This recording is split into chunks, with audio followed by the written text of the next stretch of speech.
Chairman, I need to make myself very clear. If we uplink now, Skynet will be in control of your military. But you'll be in control of Skynet, right? That is correct, sir. Skynet. Good evening. The time is 9 p.m.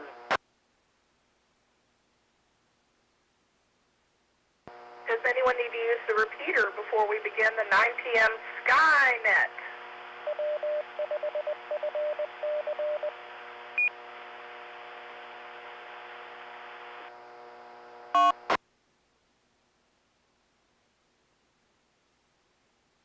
This is KSS PDS. My name is Billy, and I'll be your net control for this session of the DARC Skynet. Skynet is a weekly net called every Saturday night at 9 p.m. concerning the subject of astronomy. Our purpose is to help amateurs become more familiar with the nighttime and daytime sky, astronomy, and space in general. This net is open to all amateurs interested in this topic, and we encourage your participation, comments, and suggestions for this net. Stations with priority or emergency traffic may enter the net at any time by using the pro sign break in your call sign. Is there any emergency or priority traffic?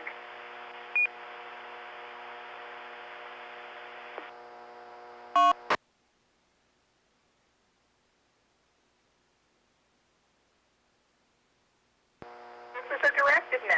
Please do not transmit without direction from net control. That would be me. And stations are reminded to ID at the end of your transmissions. This weekly net operates on 146.880 megahertz with a PL tone of 110.9. Check-ins via Echolink are also possible using the W5FC-R station ID or Echolink B7247. Tonight's topics, astronomy charts, pictures, and live audio-video links are available online.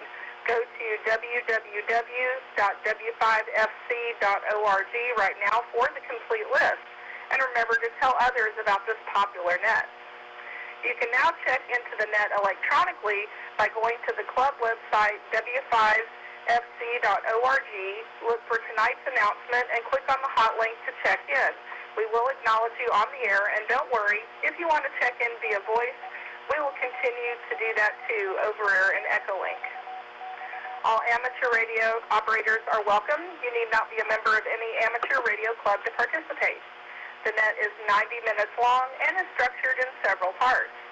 General announcements, Texas Astronomical Society of Dallas events where and when you can look through a telescope, National Space Society events, recent astronomical discoveries, discussion topic of the evening, Was Up, space exploration and space history, Constellation of the week, space launches of the week, visible satellite passages over the next couple of days, astronomical Q&A, and our 73 round.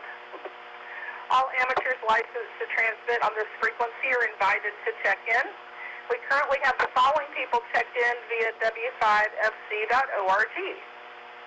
So welcome to Tom, KE5ICX, Corpus Christi on All-Star, K5MCB, Cody in Dallas, radio and YouTube, KF5JHA, Chaz, and Bob the Cat, Milky Way, Sol, Solar System, Planet Earth, multiple modes. And myself, KF5's PDS, I'm coming over Echolink, WB5OZL, Brenda, Dallas, online YouTube, N5BB, Bill, Irving, over air radio, NT5TM, Tony, Bird City, over air radio, and KF5NXR, John, Caddo Mills, Texas, over air radio. So welcome to those who have checked in via our hotlink system. Now let's start with voice check-ins, starting with short time. So if you're low power short time, please come now with your call sign, name, and where you're transmitting from this evening.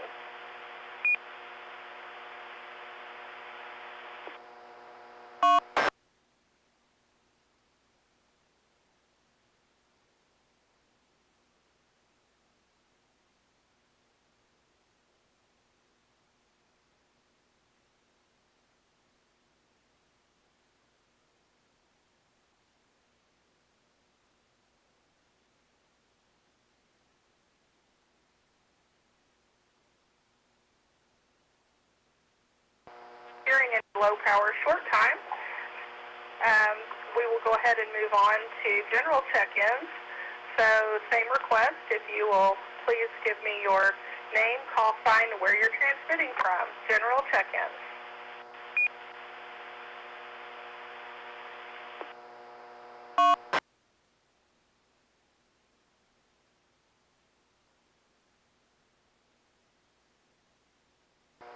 This is Kilo India 5, Zulu Oscar Echo, Tommy from Balch Springs.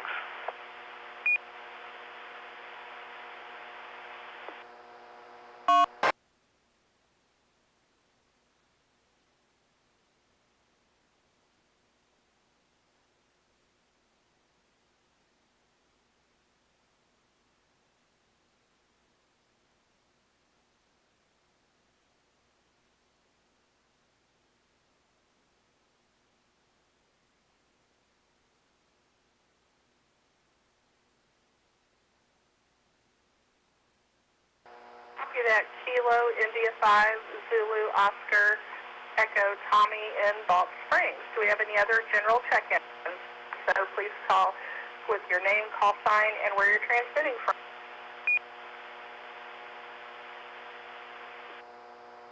Kilo, Foxtrot 5, Zulu, Bravo, Lima, Bill, Farmers Branch.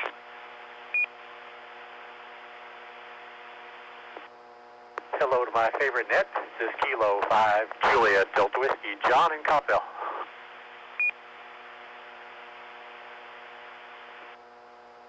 This is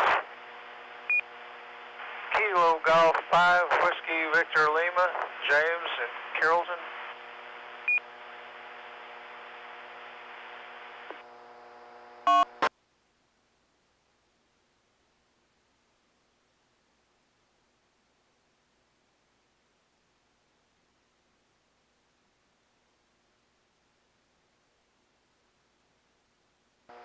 The net recognizes KF5ZBL, Bill, Farmers Branch, K5JDW, John in Coppell, and KC5WVL, James in Carrollton. Do we have any other general check-ins?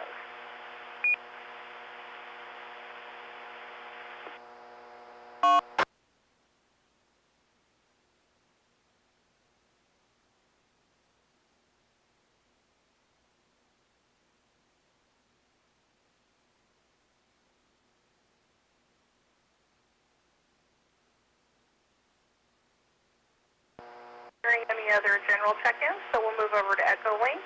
So if you have not checked into this evening's net, you wish to check in via EchoLink, I will give you extra time.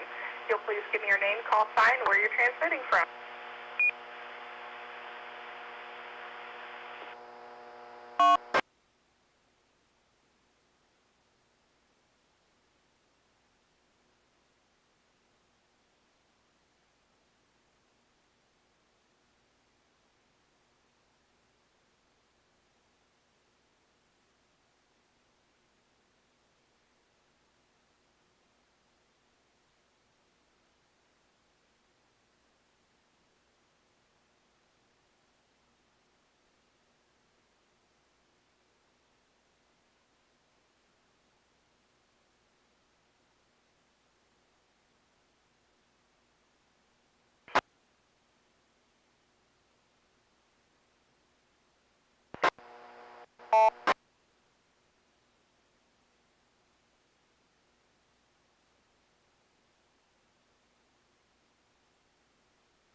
IP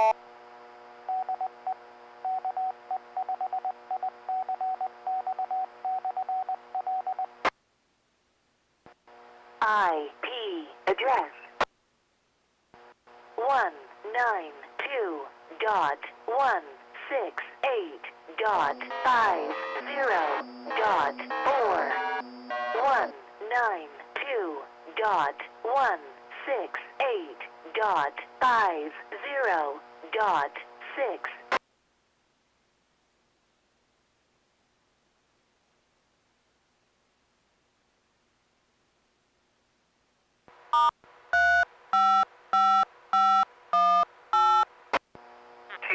It's the most blue-green movie I've ever seen. Yeah, that's what I'm going to say about it. What do you think about? What do you think about this movie in particular? Join us at 10:30-ish tonight, maybe 10:35. Please come out even if you haven't seen it. The after-school movie discussion is always fun. But now for a couple of more serious things. Please don't forget to sign up for the Dallas YMCA Turkey Trot. Yes, it's Thanksgiving morning, but you get to come home and take a nap, and then you can help with cooking, and you can enjoy the eating. I do this every year. It makes me happy. It makes my Thanksgiving better. I hope you will participate too. There's a sign-up form at w5fc.org. This is just like total awesome sauce. I go there when the weather is good. I go there when there's freezing rain. You know, I can't say enough good things about it. It's an easy public service event. It's a great chance to see all your friends.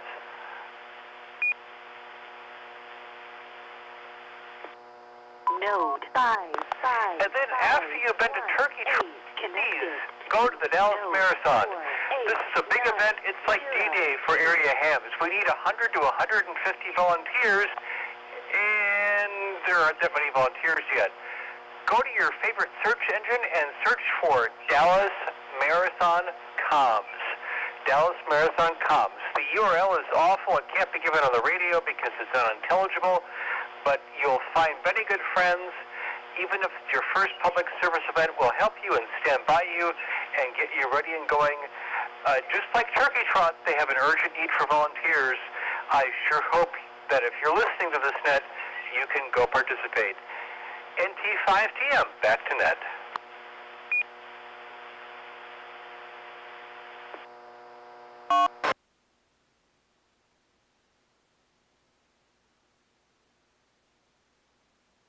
Thank you very much, Tony. This is KF5TDS, Billy, your net control for this session of the DARC Skynet.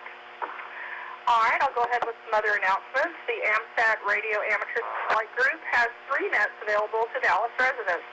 On Tuesday evenings at 8 p.m. Central Time, you can check into the National AMSAT Net. Learn all about amateur satellites and how you can use them in amateur radio. The National AMSAT Net will bring the most up-to-date information on amateur satellites currently in use or new ones coming online. You will need Echolink installed and you registered.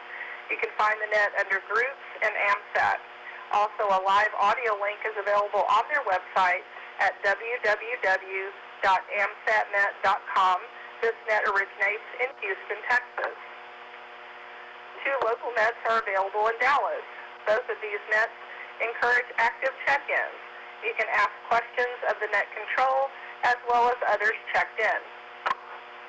AMSAT Net East, Dallas-Fort Worth, Texas, is every Tuesday at 8 p.m. on this repeater, 146.880 megahertz, with a PL tone of 110.9. Tuesday's Tom N5HYP is the net control. All are welcome to check in.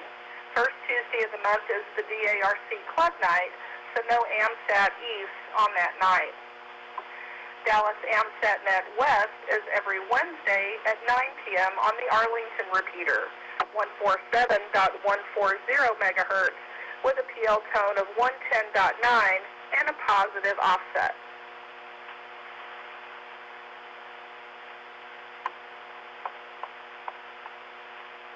The DARC hosts a number of nets on Monday evenings at 7 p.m.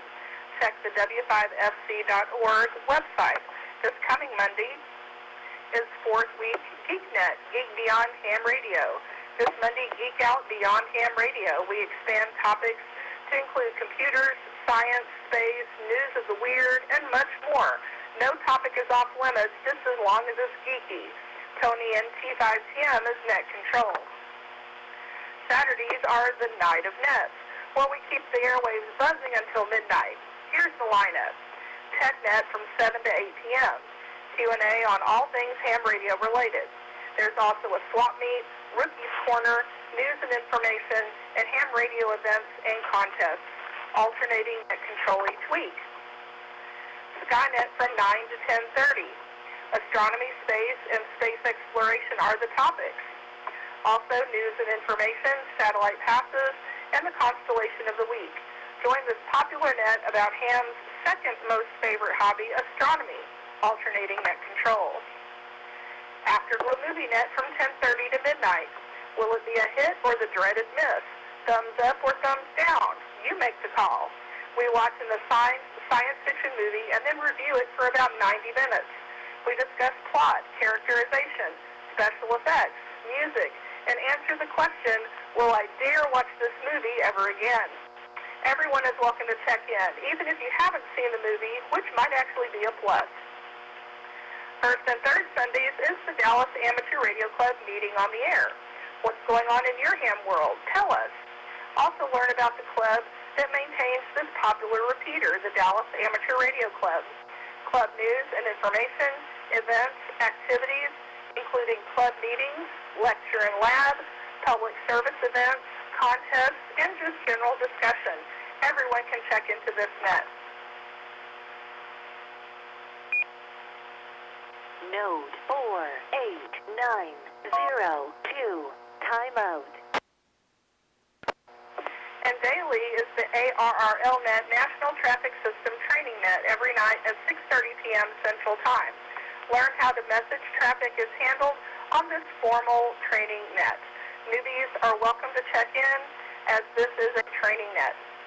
The NTS also conducts an evening net on the Irving Whiskey Alpha 5 Charlie Kilo Foxtrot repeater 146.72 megahertz at 9:30 p.m. All are welcome to check in on any or all of these nets. All right, so tonight, as Tony mentioned, after Skynet is the Afterglow Movie Net. So at this time, I'm going to turn the net over to Tom, KE5ICX, if you will please give us tonight's highly accurate synopsis. So this is to KE5ICX from KF5PDF.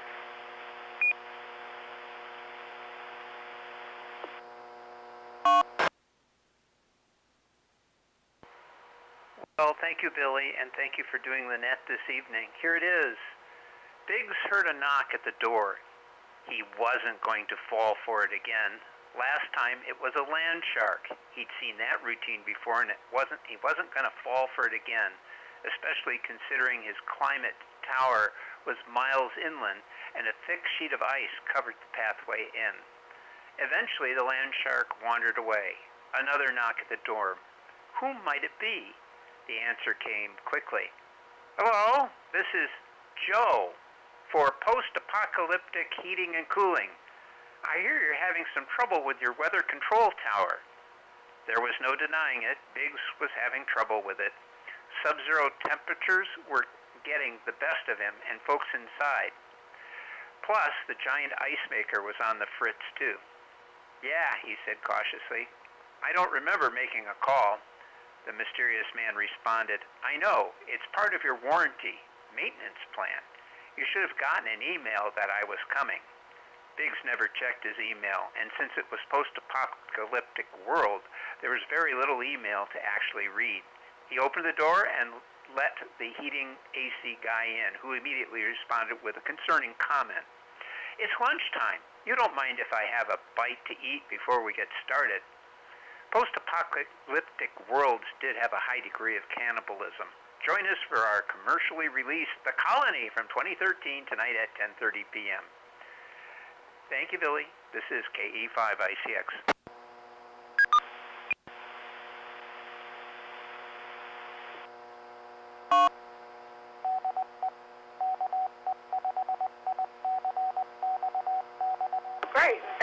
DARC.com. You can keep up with all the DARC events, nets, and activities by going to the club website, w5fc.org. So I'm not seeing any new check-ins over on the w5fc.org through the new hotlink system. But if you would like to check in, I'll take additional voice check-ins. So please come now with your name, call sign, and where you're transmitting from. This is Whiskey Bravo 4 Mike Foxtrot India WB4MFI Ted Dallas Low Power.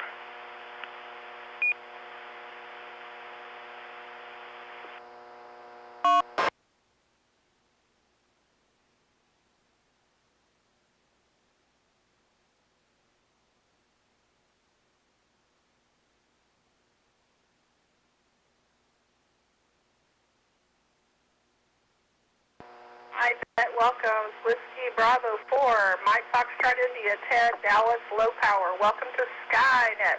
Do we have any additional check-ins?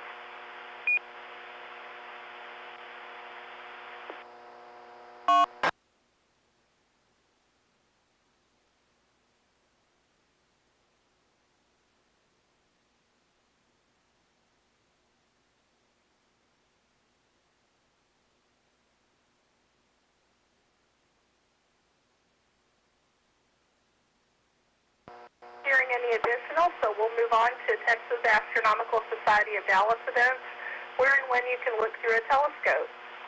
At this time, I will turn the net over to Chaz, KF5JHA, if you'll give us some information about the Texas Astronomical Society of Dallas from KF5PDS.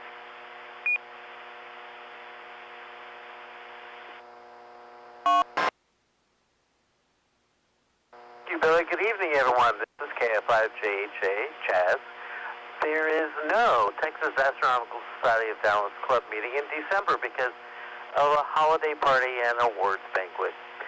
So the next one is January 24th, 2025. That'll be the next TASC Club meeting. The meeting will be held at 7:30 p.m. In person at the University of Texas at Dallas and also held on Zoom. The featured speaker will be task member Max Corneau.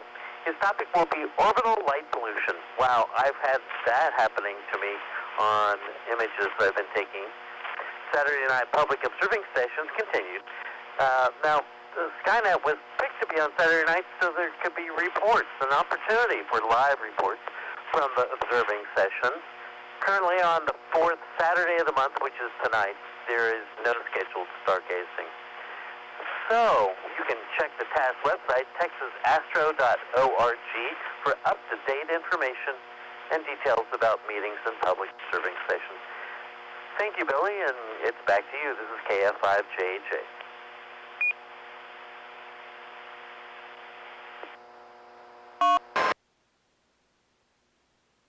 Thank you very much, Chaz. All right, next up is National Space Society events and activities. So at this time, I will turn the net over to Bill. N5BB, the net is yours from KF5PDS. Thank you very much, Billy. This is N5BB. I am the Vice President of the North Texas chapter of the National Space Society. The National Space Society is a nonprofit group based in the U.S., which is interested in the exploration and development of space and the creation of a spacefaring civilization. Our normal meeting is the second Sunday of every month at Spree Creek Barbecue in Irving. But our December meeting, which is our next one, will be our annual holiday party meeting. And this meeting will be at my house in Irving, one block from Highway 183, and it will be on Sunday, December the 8th. So that's in about 2 weeks from now. it will be from 1 to 1 to 6 p.m. This will be a potluck dinner. We will have the group will pay for barbecue, meat, and then people will bring sides. This meeting is really designed for members. If you'd like to attend and you're not a member, we recommend that you pay for membership, which will defer our cost in providing the food. If you're interested, contact me. You can contact me at space@byrom.net. That's SPACE@BYROM.net. Or use my amateur radio email address, which you'll find on QRZ, for me, November 5, Bravo, Bravo. Also, on the last Friday of each month, at 6 to 8 p.m., our local chapter of the National Space Society sponsors a social event called Space Rendezvous. Location is Cheddar's Restaurant, 700 West Highway 635 in Irving.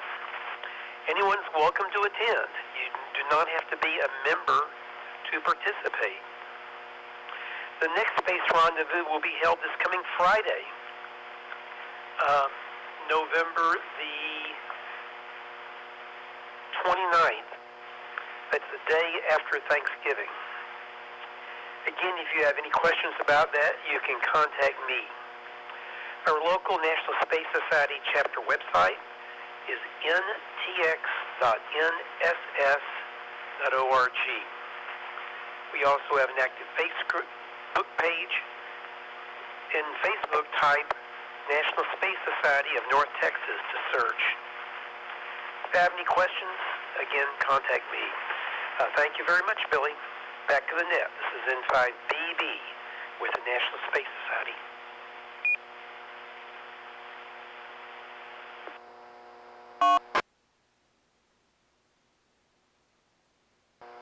Thank you, Bill. This is KF5TDS, Billy, your net control for this session of the DARC Skynet. All right, next up is recent astronomical discoveries. So I will turn the net over to Brenda, WB50ZL. The net is yours from KF5TDS.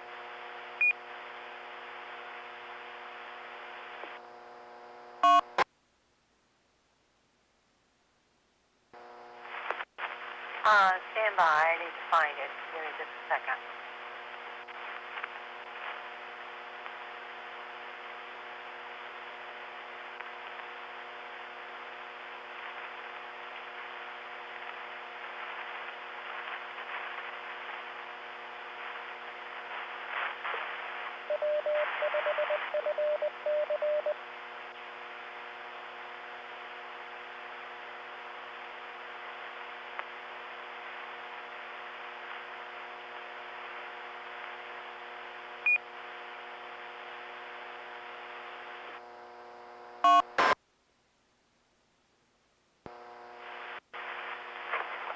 My apologies. This is WB50ZL. This is entitled Astronomers Take First Close-Up Picture of a Star Outside of Our Galaxy. For the first time, we have succeeded in taking a zoomed-in image of a dying star in a galaxy outside our own Milky Way, says Keiichi Onaka, an astrophysicist from Universidad Andrés Bello in Chile. Located a staggering 160,000 light years from us, the star WOHD64 was imaged thanks to the impressive sharpness offered by the European Southern Observatory's very large telescope interferometer. The new observations reveal a star puffing out gas and dust in the last stages before it becomes a supernova. We discovered an egg-shaped cocoon closely surrounding the Onaka, lead author of the study reporting the observations published today in Astronomy and Astrophysics. We are excited because this may be related to the drastic ejection of material from the star before a supernova explosion. While astronomers have taken about 2 dozen zoomed-in images of stars in our galaxy, unveiling their properties, Countless other stars dwell within other galaxies, so far away that observing even one of them in detail has been extremely challenging up until now. The newly imaged star, WOHG 64, lies within the Large Magellanic Cloud, one of the smallest galaxies that orbits the Milky Way. Astronomers have known about this star for decades and have appropriately dubbed it the Behemoth Star. With a size roughly 2,000 times that of our Sun, WOH-G64 is classified as a red supergiant. Onaka's team has long been interested in this behemoth star. Back in 2005 and 2006, they used ESO's VLTI in Chile's Atacama Desert to learn more about the star's features and carried on studying it in the years since. But an actual image of the star had remained elusive. For the desired picture, the team had to wait for the development of one of the VLTI's second-generation instruments, gravity. After comparing their new results with other previous observations of WOHG64, they were surprised to find that the star had become dimmer over the past decade. We have found that the star has been experiencing a significant change in the last 10 years, providing us with rare opportunities to witness the star's life in real time, says Gerd Weigelt, an astronomy professor at the Max Planck Institute for Radio Astronomy in Bonn, Germany, and a co-author of the study. In their final life stages, stand by.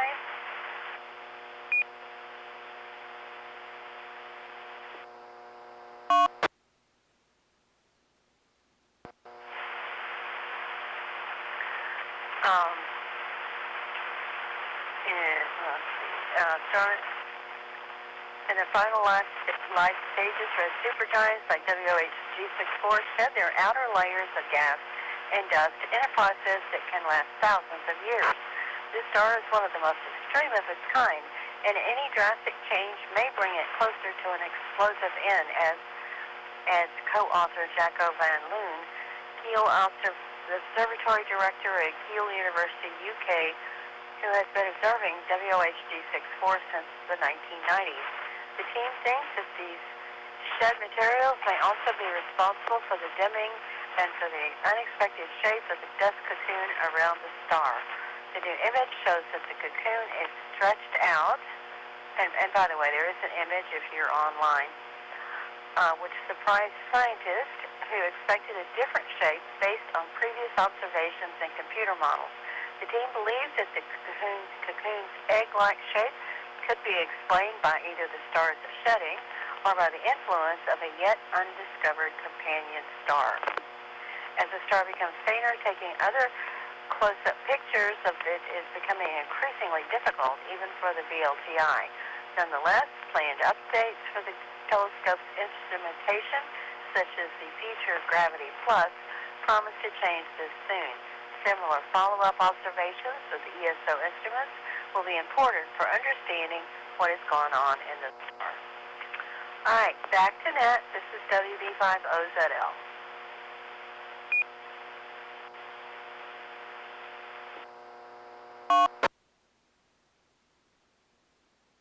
Thank you, Brenda. This is KF5TDS, Billy, your net control for this session of the DARC Skynet. All right, before I move on to the discussion topic of the evening, I'd like to recognize some folks that have checked in via W5FC.org. We've got Kilo Juliet 5, Echo Alpha Golf, Brandon, Far North Dallas, Over Air Radio, and W5BLT, Bill Garland, also Over Air Radio. Welcome to Skynet. All right, next up, notice some folks over on EchoLink, so if you would like to check in over EchoLink, I'll give you some time. So go ahead if you'd like to check in.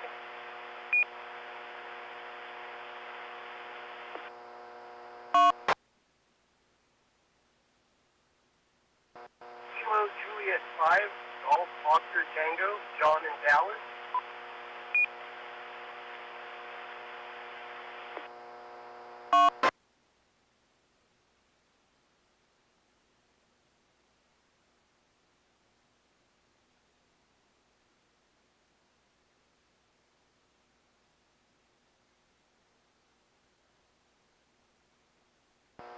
Skynet welcomes Kilo Juliet 5, Golf, Oscar Tango John, Dallas on Echolink, and also Kilo Echo 5, Juliet India Tango Brandy from Corpus Christi. So welcome to Skynet.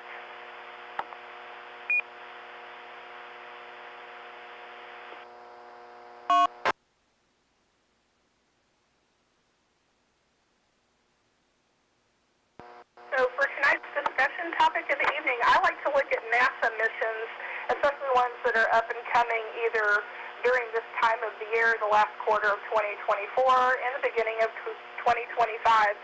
So for tonight, I've chosen NASA's Blue Ghost mission. So you can find this article on nssdc.gsfc.nasa.gov, or you can just go Google NASA Blue Ghost mission, and you will find the page.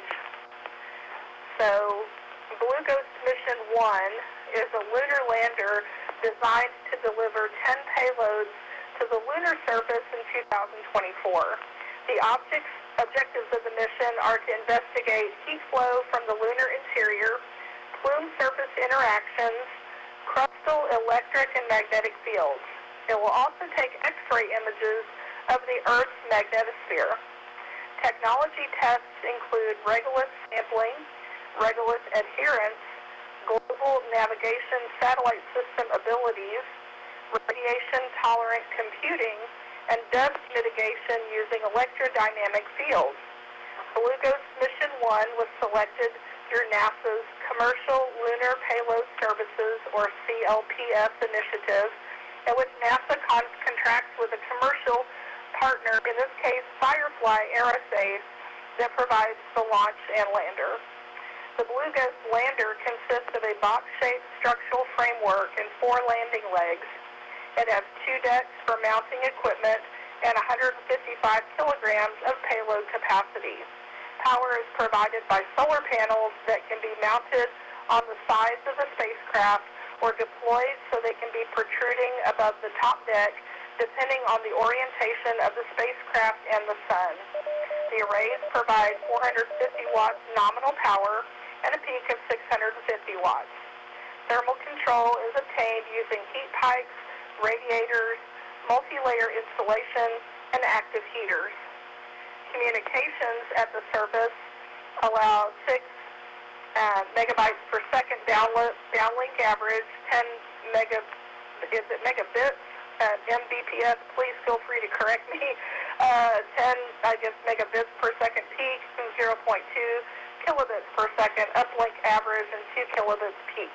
It will carry 10 payloads to the surface. Launch is officially planned for no earlier than November 2024, and as of November 17th, no launch date has been announced. And I looked today to see if there had been any further, and I have not seen any. Blue Ghost will land in Mare Crisium near Mons Lettre at approximately 18.56 north, 61.81 east, and conducting surface operations through 1 lunar day and for some time after sunset. So for more on NASA's CLPS initiative and missions, you can go to science.nasa.com/lunardiscovery/deliveries. And the personnel on this project is Dr. Maria E. Banks, project scientist at the NASA Goddard Space Flight Center. So there's some information about NASA's Blue Ghost mission. So we'll have to watch and see if we get a launch date. The year is rapidly wrapping up, so we don't have much more time if they're going to launch it this year. So anyway, more to follow. We'll just have to keep an eye on that Blue Ghost Mission 1. All right, so Node 4890. does anyone have any questions or comments? If so, please come now with your call sign.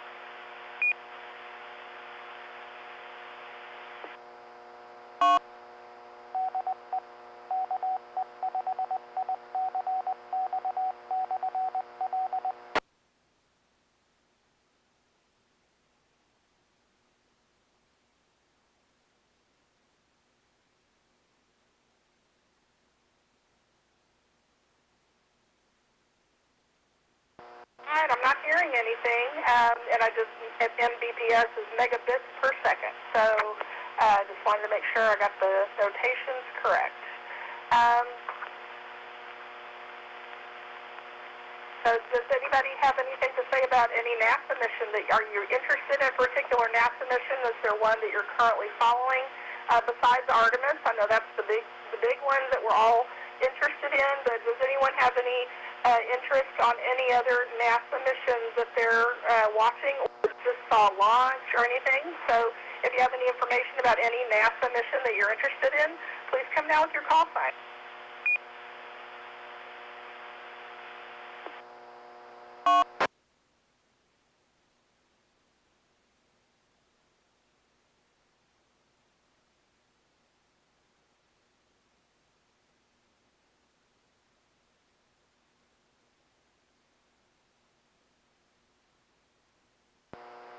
Is there anyone over RF that would like to check in before we move on to our next segment? So if you have not checked into this evening's net, please come now with your name, call sign, and where you're transmitting from.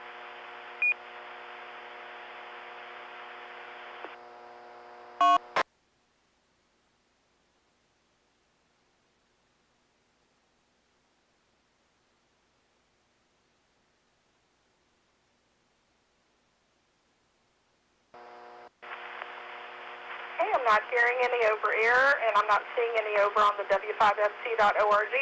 So we'll go ahead and move on with our next segment, What's Up? So at this time, I will return the net to Chaz, KF5JHA. The net is yours from KF5PDS.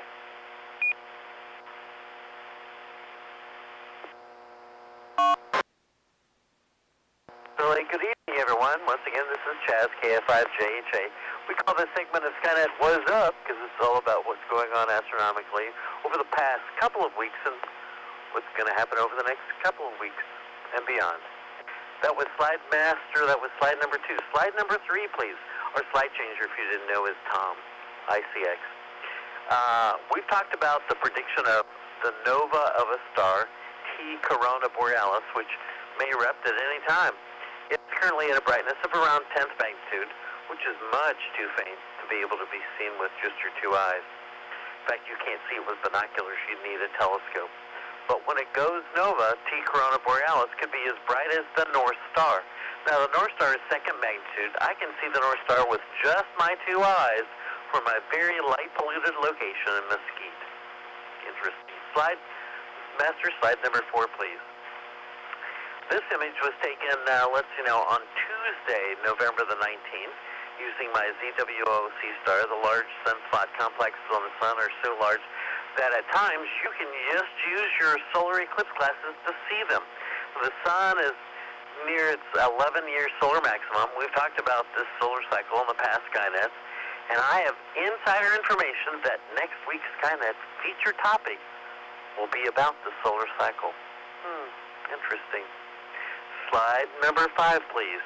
Speaking of ZWO Seastar, I took this image of comet C2023A3T Atlas on November the 20th. That's just this past Wednesday. While on the Brookhaven campus of Dallas College, I was unable to spot the comet with binoculars, and then I did not try to find it with a telescope. It's getting kind of faint, but the Seastar pulled it out, even with all sorts of light in the light pollution area. Slide number 6, please. On November the 22nd, the moon's phase was 3rd quarter. That's just, yesterday. So the current phase of the moon is a waning crescent. On November the 26th, the moon will be at apogee, which is the point in the moon's orbit that is furthest from the Earth at a distance of 405,314 kilometers. New moon is on December the 1st. The first quarter moon occurs on December the 8th. On December the 12th, the moon is at perigee, which is the point in the moon's orbit that is closest to the Earth at a distance of 365,361 kilometers. Slide master, slide number 7.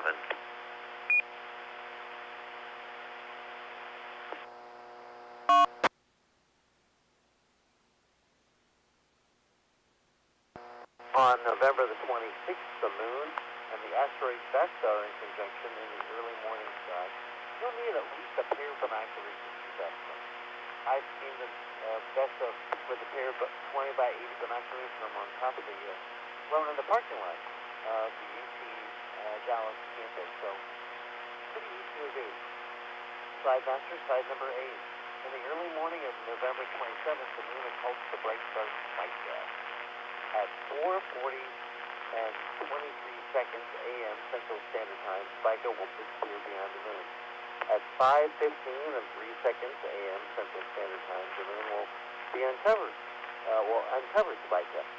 Now, you should be able to see this event with just your 2 eyes, but a pair of binoculars or telescope will greatly enhance your view. These prediction times come from the location of Brookhaven campus. Now, if you're in a different location, the times will vary by several minutes, so you might want to start watching it earlier. Slide master, slide number 9, please.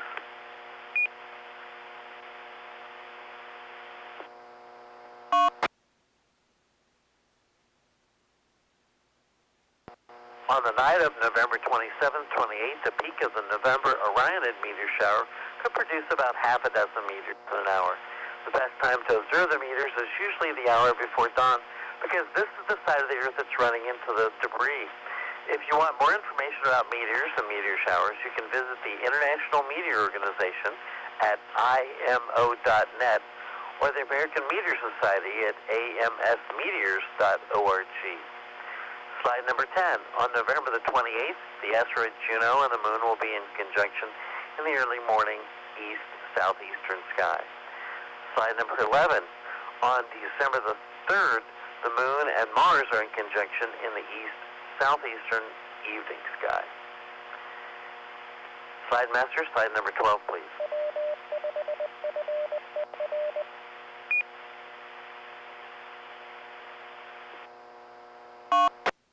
On December the 4th, the moon and the planet Venus and the asteroid Ceres are in conjunction in the southwestern evening sky. You'll need at least a pair of binoculars to see the asteroid Ceres. But Venus, it's that bright thing in the western evening sky. Slide master, slide number 13. December the 7th is the conjunction of the moon and the planet Saturn in the west-southwestern evening sky. And slide master, slide number 14. On December the 8th, the moon and the planet Neptune are in conjunction in the evening sky. You'll need at least a telescope to see Neptune. Even binoculars aren't going to be powerful enough to pull that in. Slide master, slide number 15. And on the night of December the 8th and 9th, the peak of the Monoceros meteor shower could produce about half a dozen meteors an hour. Once again, the best time to observe meteors is usually the hour before dawn, because that's the side of the Earth that's running into the debris. If you want more information, you can visit the International Meteor Organization at imo.net or the American Meteor Society, amsmeteors.org. And this is KF5JHA, and this is Skynet. Slide master, slide number 16.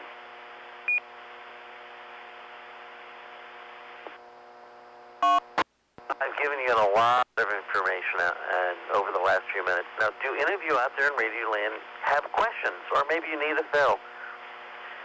If you have a general astronomy question, that's just as valid too. Come now with your call sign if you need to have an answer to a question or need a fill.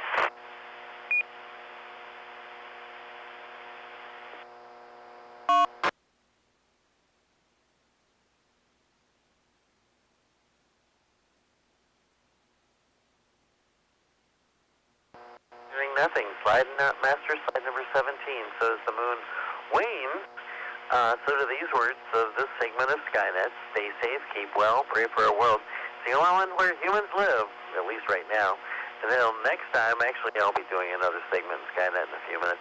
Keep looking up so you know what's up. And this is KF5JJ. Back to our net control, Billy.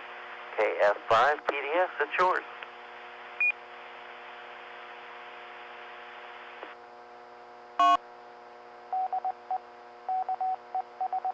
Thank you, Chaz. All right, this is KF5TDS, Billy, your net control for this section of the DARC Skynet. All right, next up is space exploration and space history. So at this time, I will return the net to Brenda, WB5OZL. The net is yours from KF5PDS.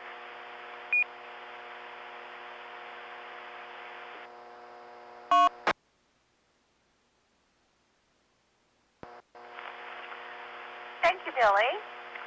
Um, Space exploration news this week. SpaceX's sixth Starship mega rocket launch looked amazing from space and in astronaut and camera views.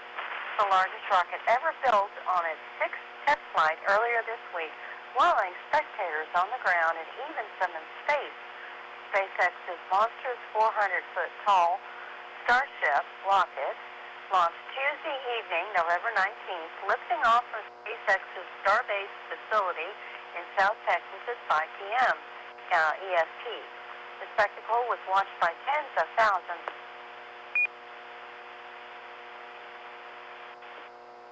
by a few astronauts aboard the ISS. NASA astronaut Don Pettit, known in part for the fantastic photographs he captured from space, had his camera in hand as the ISS passed over Texas on Tuesday evening, just as Starship's launch was underway.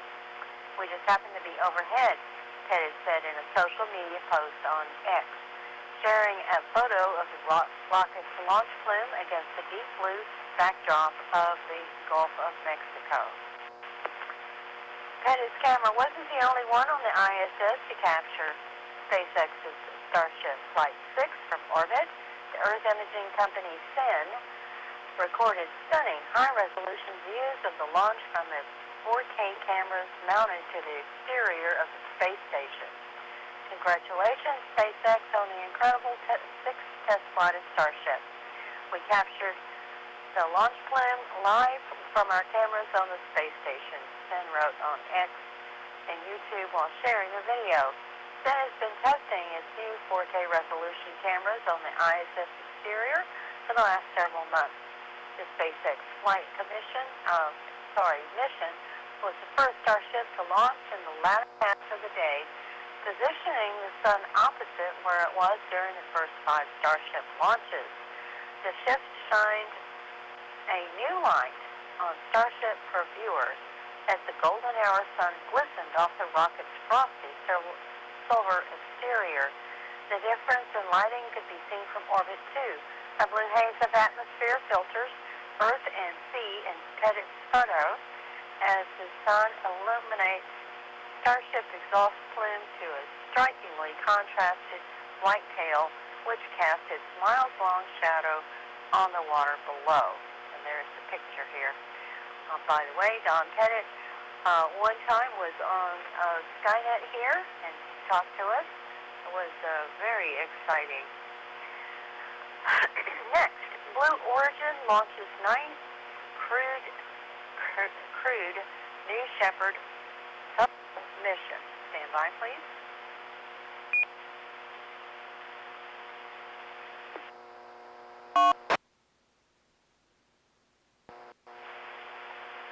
Blue Origin flew 6 people, including a key customers and a science communicator, on the latest New Shepard suborbital spaceflight mission, November 22nd.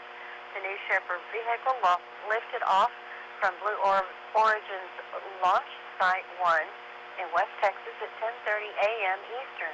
The flight lifted off on schedule without any of the countdown holds common during previous flights. The New Shepard capsule RSS first step, making its 11th flight, landed about 10 minutes after liftoff, 2.5 minutes after the booster landed, completing its 12th flight. The capsule reached a peak altitude of 107 kilometers above sea level. Blue Origin reported after the flight. NS-28 was the 9th crew flight by the New Shepard and the 3rd of this year. It was also the 2nd flight in 1 month after the uncrewed NS-27 flight, October 23rd. That mission was the first flight of a new crew capsule and booster that Blue Origin plans to use for future crew flights to provide expanded flight capacity to better meet growing customer demand, the company said at the time. Birthdays. Alan Shepard, November 18th, 1923. And he flew Mercury Redstone and Apollo 14. Mercury Redstone 3, and Apollo 13. William J. Knight, November 18th, 1929, flew X-15 and earned his astronaut wings doing that.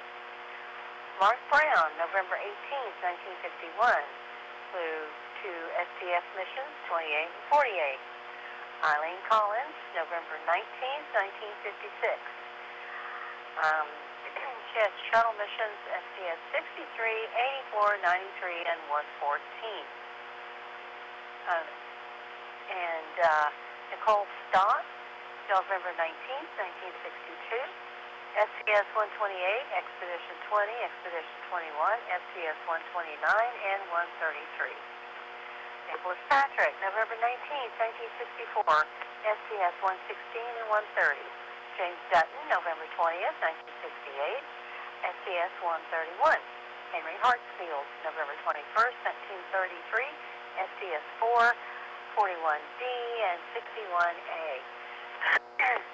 Dion Bluford, November 22nd, 1942, STS 8, 61A, 39, and 53. And Owen Garriott, November 22nd, 1930, Skylab 3, and STS 9. Space history. This week in space history. Stand by.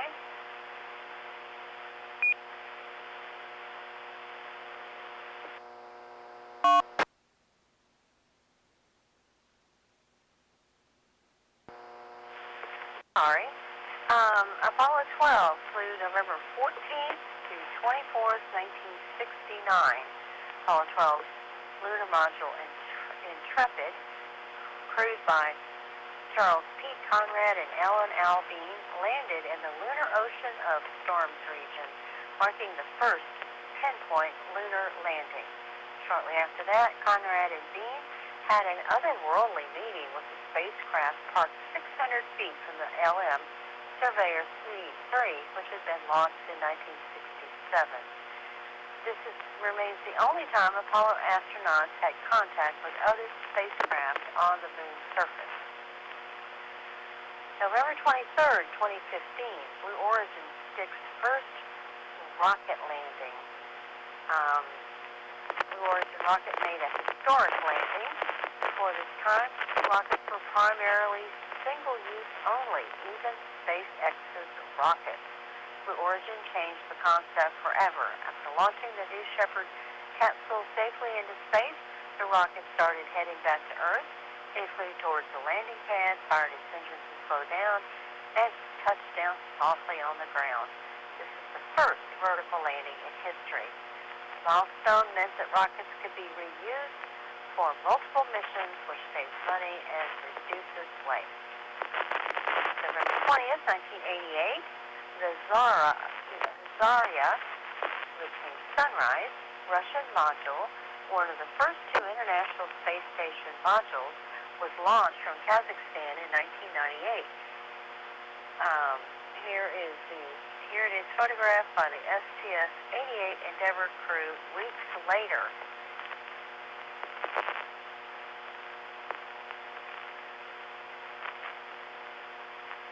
November 18th, 2013, the Mars Atmospheric and Volatile Evolution, MAVEN, mission launched to study the Martian atmosphere and climate. Specifically, the spacecraft set out to learn how Mars lost most of its atmosphere and water to space, resulting in today's Martian climate. On April 5th, 2019, the navigation team completed a 2-month aerobraking maneuver to lower MAVEN's orbit and enable it to better serve as a communications relay for current landers as well as Mars Perseverance. The spacecraft is continuing its science mission as well, with all instruments still operating with enough fuel to last at least until 2030. All right, that is all I have. Back to net, this is WB5OZL.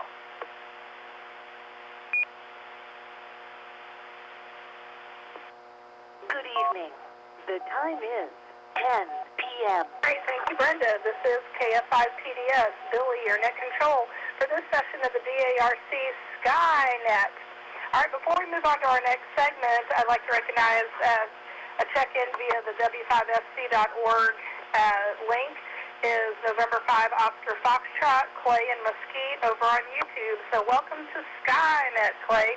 I don't see anybody else new checked in on Echolink, but if there's anybody on RF that would like to check in before we move on to our next segment, please come now with your name, call sign, and where you're transmitting from.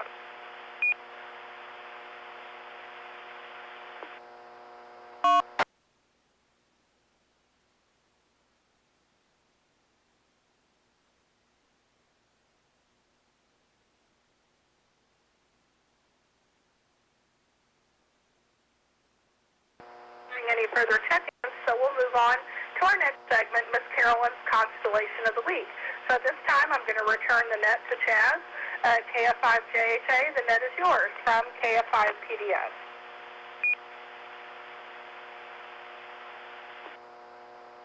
Thank you again, Billy. This is KF5JHA. Slide Master, slide number 18, Miss Carolyn's Constellation of the Week is named in honor of Silent Key Carolyn, KC50ZT. Carolyn contributed to Skynet each week, almost from its beginning in 2012 until May of 2019, with a detailed look at one particular constellation each week. There are about 52 easily visible constellations seen in Texas throughout the year out of the 88 total number of constellations. So Ms. Carolyn covered the entire sky seen over North Texas in a year. In her honor, we've continued that tradition of a constellation per week, named this segment after her. Miss Carolyn's Constellation of the Week this week is Cassiopeia, the Queen. Now, I've told you the myth behind Cassiopeia in the past. Cassiopeia is the Queen, Cepheus is the King, Andromeda is the Princess, Perseus is the hero, Pegasus is the flying horse, and Cetus is the sea monster. All of these characters are constellations in the sky. Slide Master, slide number 19. One of the most important parts of Skynet, the jokes of the week.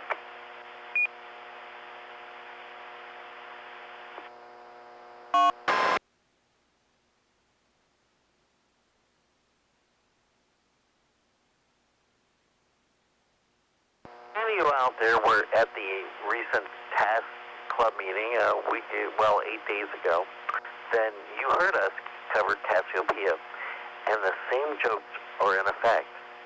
Here we go. The lobby of my local Dairy Queen was closed due to a short staff. They should have hired taller employees. Oh, come on, that was funny. What did the king say when the queen gifted him a fool for his birthday? I have no use for one of these, but it was a nice gesture.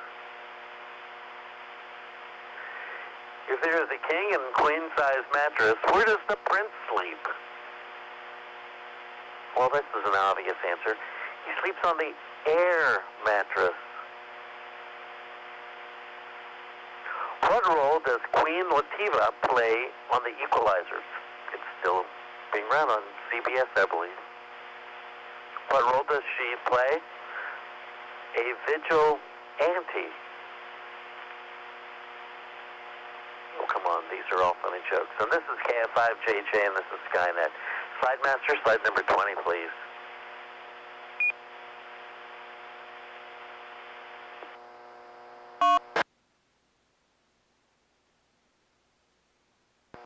Cassiopeia is an unstable blue giant star which throws off shells of material at random intervals. Gamma Cassiopeia is variable, but its brightness variations are unpredictable. There are two patches of faint nebulosity nearby, IC59 and IC63. It's called the Index Catalog, that's why it's called IC, which appear to be associated with the star. Miss Carolyn probably had several observations of the star. I recommend visiting the AAVSO, the American Association of Variable Star Observers, for more information about variable stars and how to observe them. Eta Cassiopeia is a double star found in between Alpha and Gamma Cassiopeia. William Herschel discovered the star's binary nature in 1779. This binary is easy to split with small telescopes. The primary looks yellow, the companion appears orange, and this is a star we look at rarely at the observing stations at Brookhaven campus of Dallas College. Slide Master, slide number 21, please.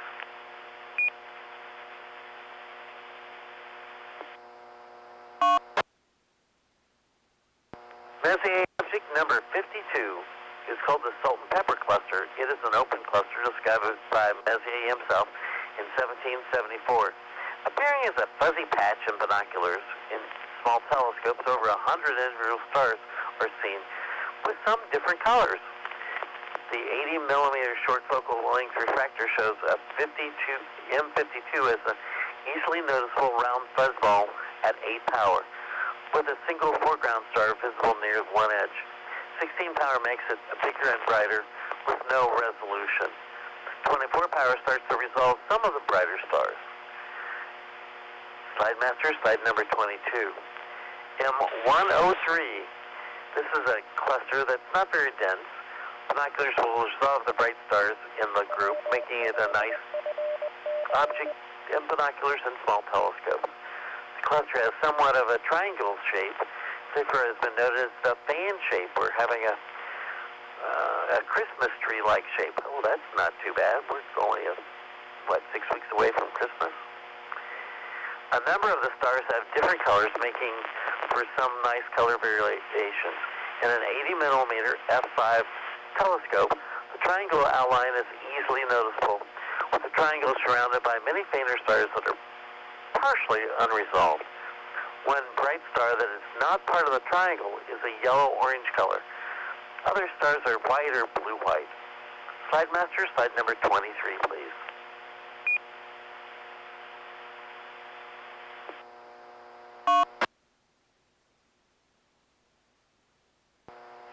NGC, which stands for New General Catalog, number 457, is also called the OWL cluster or the ET cluster. Another very nice open cluster for binoculars or small telescopes. The distinctive outline of this cluster can be made out with the smallest telescopes. Many folks see the cluster as an owl with an outstretched wings. Others see it as ET, the extraterrestrial, holding out his arms. In either case, the bright two stars, Pi 1 and Pi 2, Cassiopeia, form the eyes. This is KF5JJ, and this is Skynet. Slide master, slide number 24, please.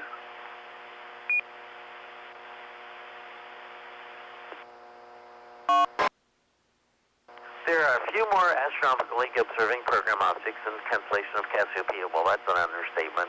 There's a lot more. I'm just giving you a sampling of some of those objects.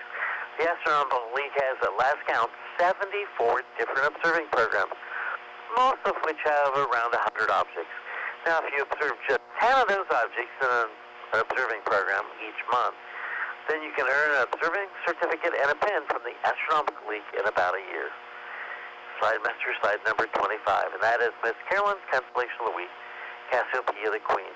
I want to thank my friends Dave Hutchinson and Dennis Harwell for their research and words on deep sky objects that I use, borrow, and steal for every Skynet. I also at times use the website constellation-guide.com for information. Next week, I'll take a look at Andromeda, the princess, the daughter of Cassiopeia. And this is KF5JJ, Chaz, saying goodnight, 73. And back to our net control. Oh, I have an insider information. I knew who the net control is going to be for next week. Yes, it's going to be interesting. Back to you, net control, KF5PDS.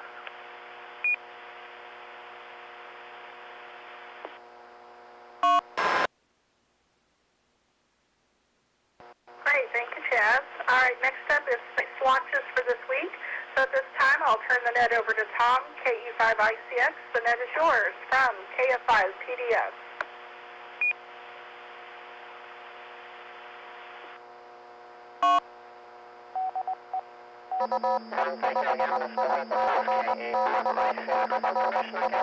Spaceflightnow.com/launch schedule.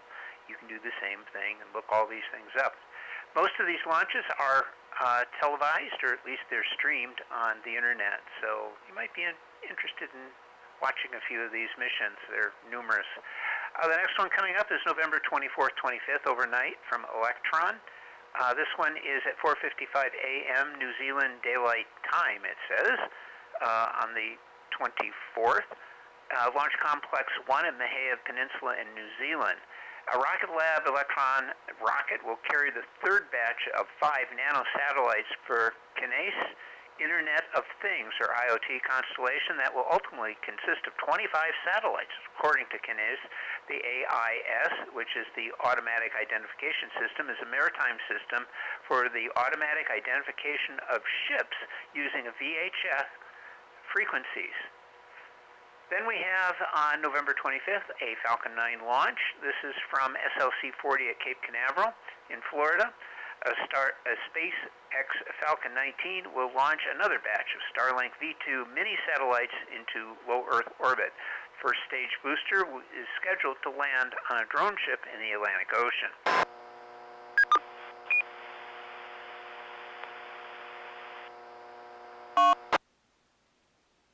Next up, overnight, November 25th, 26th, is another Falcon 9 launch. This one will be Starlink 676. This will be at 10:31 p.m. Eastern Standard Time. It will launch from Launch Complex 39A at Kennedy. It will be another batch of Starlink V2 mini satellites into low Earth orbit. A little more than 8 minutes after liftoff, the first stage booster, flying in the southeasterly trajectory, will touch down on a drone ship positioned in the Atlantic Ocean. On December 2nd will be another Falcon 9 launch, this one from Launch Complex 39A. The Kennedy Space Center, or it will be SLC-40 from Cape Canaveral. They haven't decided yet. The Falcon 9 will launch a Sirius XM-9 satellite, which will deliver radio services for the Sirius XM service. The satellite, which will eventually be positioned in a geostationary orbit, is based on Maxar's 1300 class platform. The first stage booster of the Falcon 9 is scheduled to land on a drone ship in the Atlantic Ocean. Then to be determined will be the New Glenn NG-1 launch. This is from Launch Complex 36 at Cape Canaveral. The New Glenn rocket will launch the company's Big Ring spacecraft, which is capable of both hosting and deploying multiple payloads. Blue Origin will attempt to land the first stage on a sea-based landing platform called Jacqueline.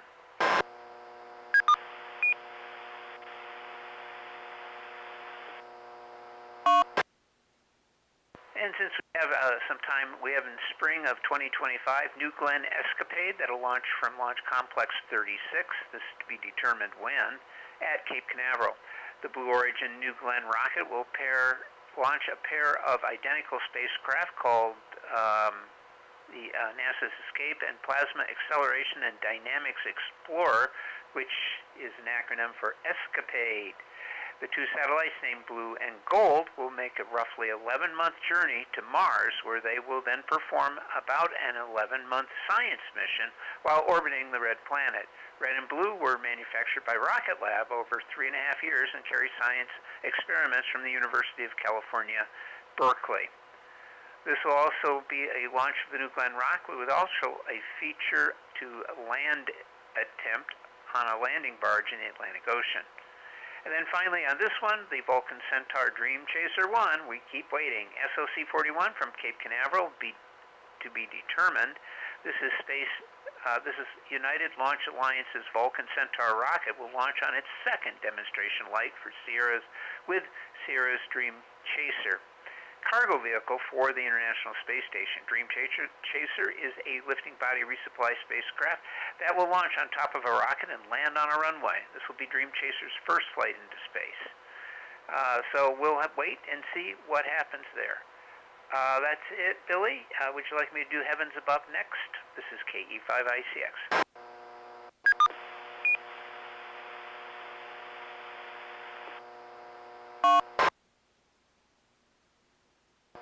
Yes, Tom, please go ahead with the Heavens Above from KFI PDS.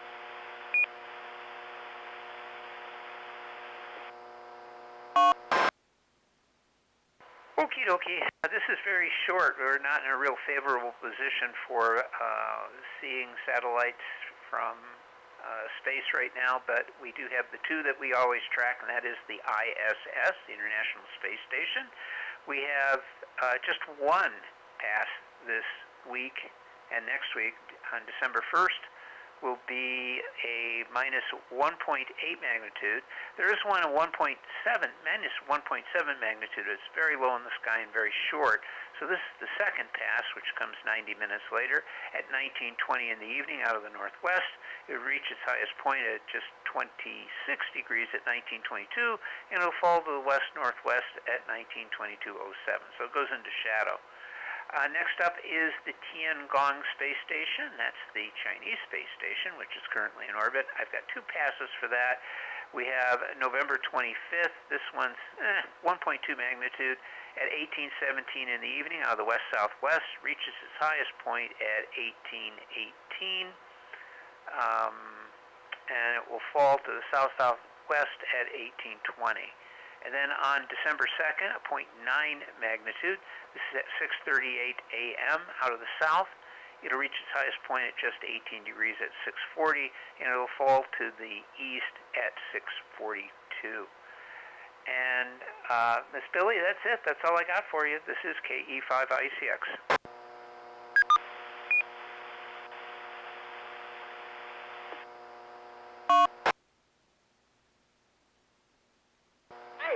Tom, this is KF5PDS, Billy, your net control for this session of the DARC Skynet. All right, I didn't see anyone new on Echolink and nothing new coming through the website. If anyone would like to check in via voice, I'll take additional voice check-ins. Just come with your name, call sign, and where you're transmitting from.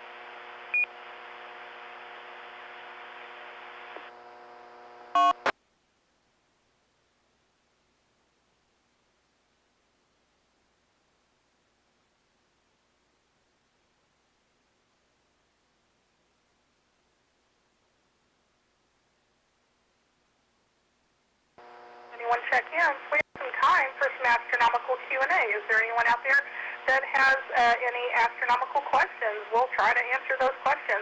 Just come with your name and your call sign if you have an astronomical question.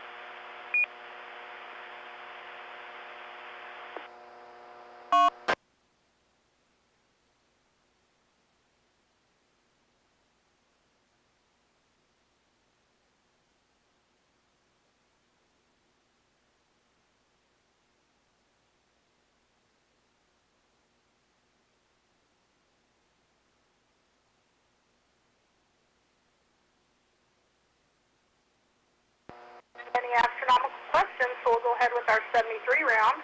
Are there any check-in stations with any other remarks or questions? Please come now with your name and call sign.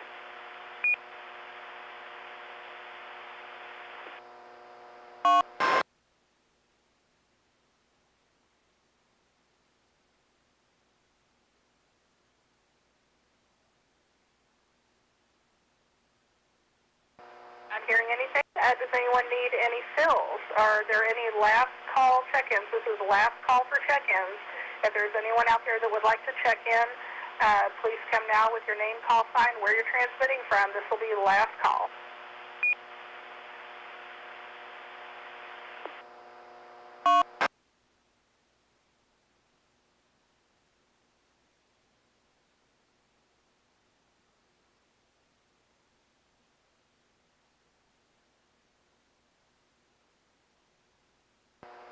Does anyone need any fills?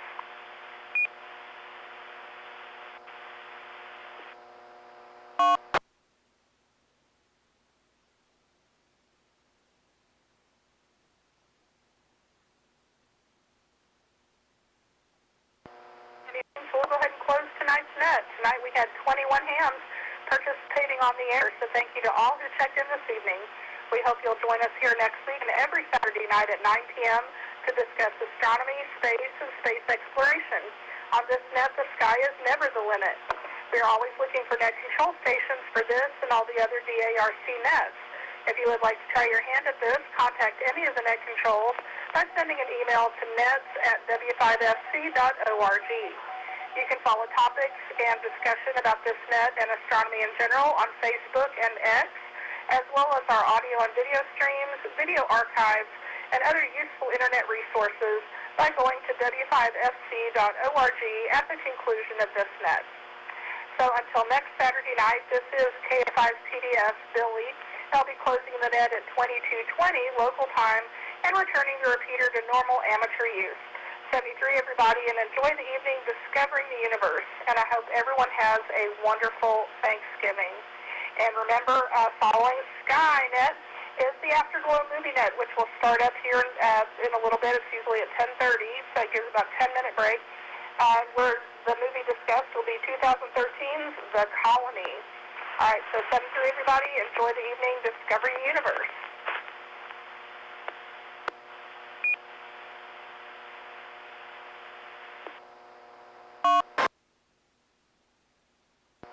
Great net as always, everybody. Makes working on stuff in the evening while I'm listening so much easier. Thanks again, K5, JDW.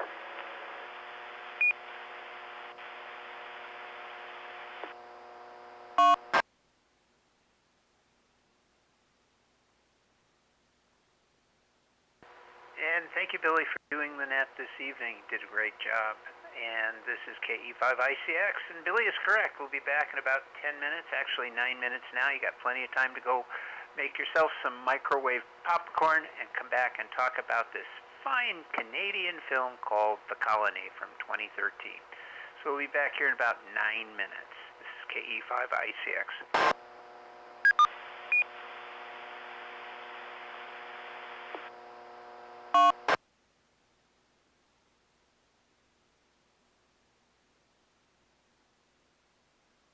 E5 ICX, Kilo 5 Julia Delta Whiskey. Quick question, sir.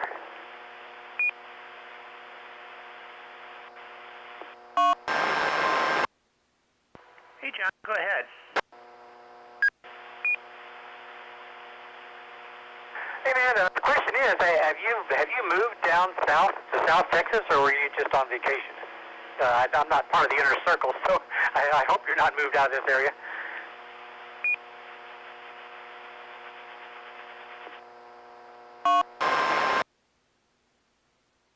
No, I have moved. I've been down here now for a couple of months. 8 weeks, 9 weeks, I think. All right, I heard you said you were moving some stuff, but didn't realize, I thought you were just visiting down there on vacation or something. Well, dang it, I don't know what I'm going to do. I get the DTs if I can't shake you or Randy's hand at least once every year or two.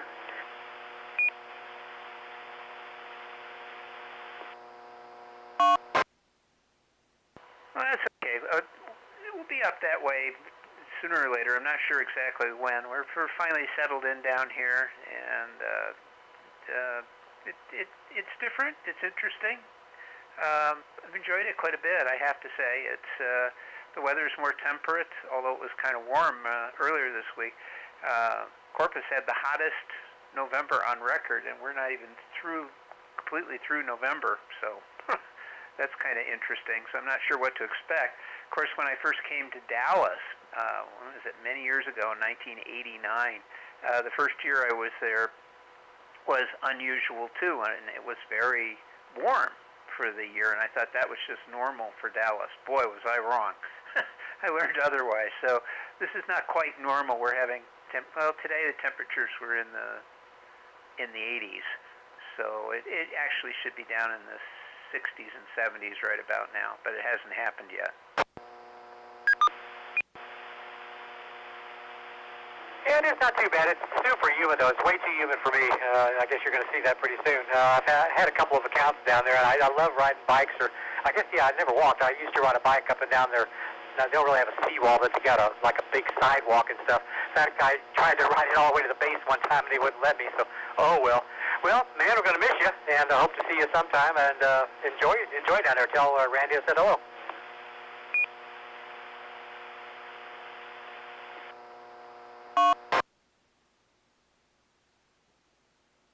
Well, I will do that, John. And yeah, I'm up and down. I live right here on Ocean Drive, so right along the water line there. And I run downtown and then back out. And I've run out to not to the naval station, but out to the college out there. So Texas A&M, Corpus Christi. I've been out there and on their campus and run out there a few times. So yeah, I've done all that. Come back. So it's very nice. It's very really great, and a whole bunch of areas here in town, as well as a couple of parks that are here as well. So it's been a lot of fun, lots of new territory. I'm getting to know the area. Okay, well, I'm going to take a quick little break here before we get started for the next net, but thanks for asking, John, and if you're ever down here again, come on by, say hi. Look me up, okay? This is KE5ICX. Will do, dude. Will do, dude. Didn't come out right. Anyway, thanks, dude, and well, I guess I'll hope to see you later. And one really good thing down here is the sailboats are really fun to watch. 73's K5 JDW.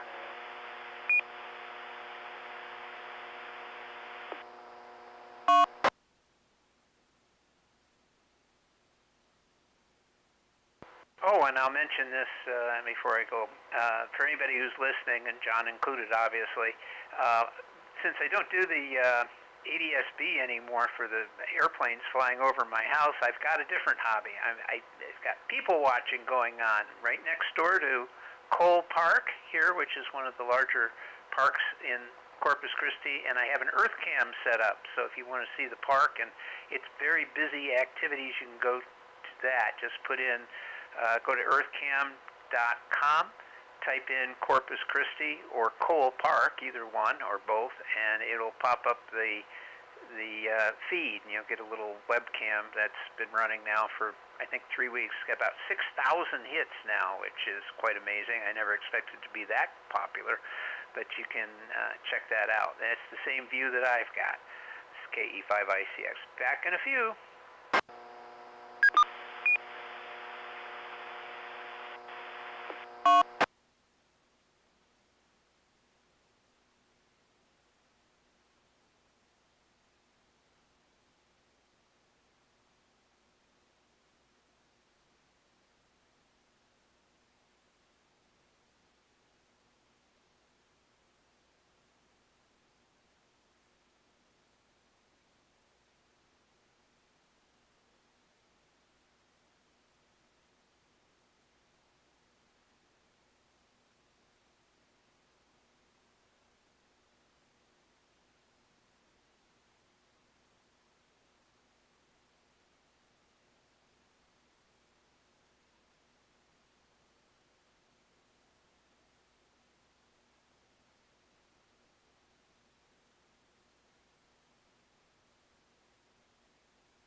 State.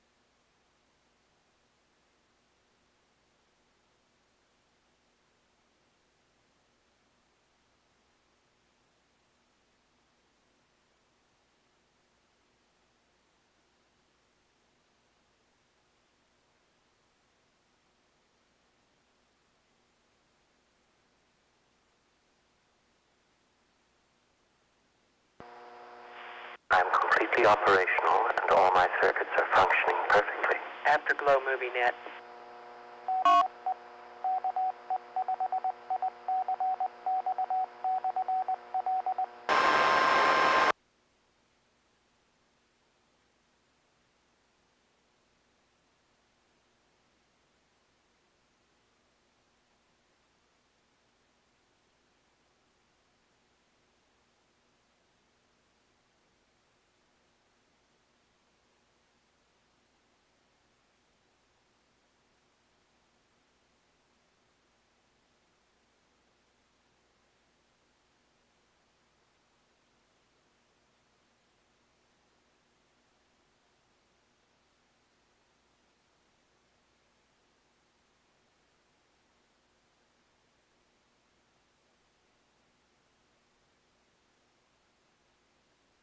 Well, I guess I'll end up doing the net. I tried to IM somebody, but they're not responding, so I'll go ahead and do the net tonight. This is KE5ICX, and I'll be your net control for tonight's Afterglow Movie Net.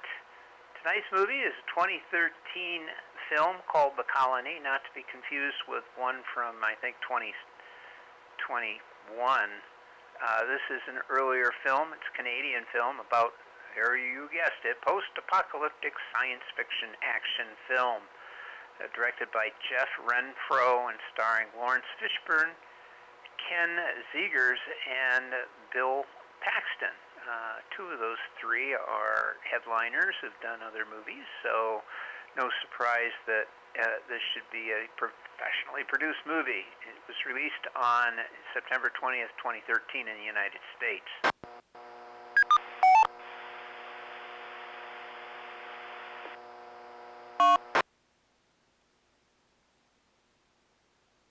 Okay, so here, whoop, let me, I guess I better put my picture up on the stream, but here we go. The plot says humans have built climate modification towers to control Earth's warming climate due to climate change. The towers, however, inadvertently cause a new ice age. By 2045, the remnants of human civilization live underground bunkers to escape the extreme cold. Their challenges are controlling disease and producing sufficient food.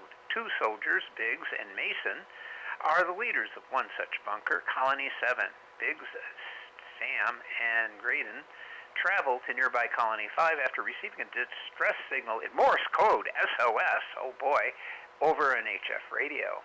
Oh boy again. Briggs leaves Sam's lover, Kai, in charge of the colony while he is gone, much to Mason's chagrin. Upon arrival, they find Colony 5 covered in blood. They eventually reach a locked door, which Sam picks open. Inside, they find Leland, who shows them a message they received from another group of people who fixed a weather machine and have caused the snow to thaw. The group offers aid to anyone and asks they bring seeds so they can be planted in the newly thawed permafrost soil. Leland shows them where the signal came from, but informs them that the expedition failed to find the source of the transmission. Moreover, the expedition's tracks lead a marauding group of cannibals, why does it always have to be cannibals, back to Colony 5, and killing ensued. Briggs, Sam, and Graydon try to force Leland into return with them, but he locks himself into his room. The three then begin to explore Colony 5 and approach the room where the fire burns. Here they see a human chopping up members of Colony 5. Yeah, no kidding. While others feast on human remains. Yay. As the three try to escape, Graydon is killed by the cannibals.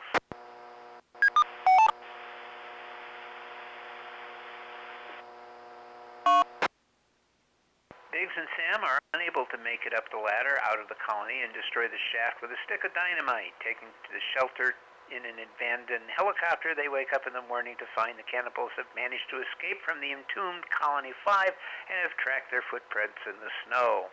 Briggs suggests that they lure the group over a decrepit bridge, then use dynamite.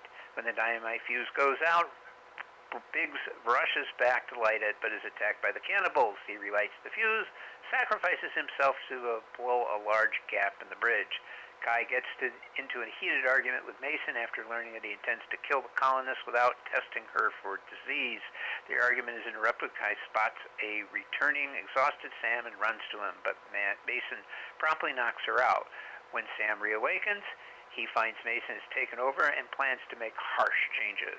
Sam explains that the cannibals are coming and there is a thawed-out area they should flee to. Mason does not believe him, thinking he should become unhinged by his ordeal, and handcuffs him to the bed. Sam is able to get free and checks images from a functioning satellite to locate the thawed-out zone. Then the cannibals arrive. Many from Colony 7 inhabitants are killed, including Sam's friend Victor. The survivors lock themselves in the room.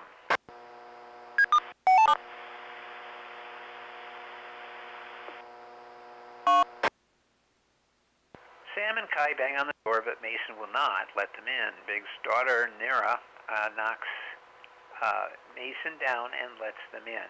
Sam opens the vent for an escape route. The wounded Mason stays behind, and when the cannibals break in, shoots a propane container, causing an explosion that kills presumably all but the leader. The cannibal's leader pursues and attacks Sam, but Sam is able to kill him. Then he, Kai, Nora, and a few others begin their journey to the thought-out site with the precious seeds. The end. Oh boy. Okay, that's the synopsis and story, and with the spoiler ending, I bet you never guessed was coming. So here's the game for anybody who's listening for the first time, and if you want to play, it's pretty simple.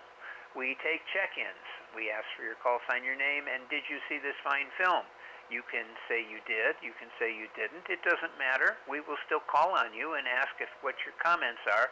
If you have seen the film, what did you think about the plot, characterization, and special effects? If you have not seen the film, after hearing some of the others' comments, would you be willing to watch this film, or does this remind you of a better film that you could recommend to the rest of the group, which is almost certainly a probability.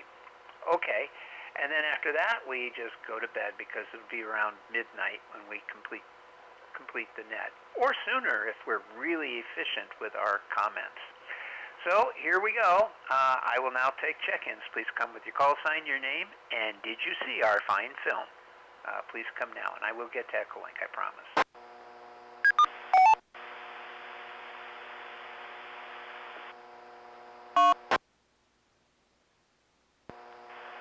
November Tango 5, Tango Mike, Tony on Echolink in Dallas. I saw exactly half the movie.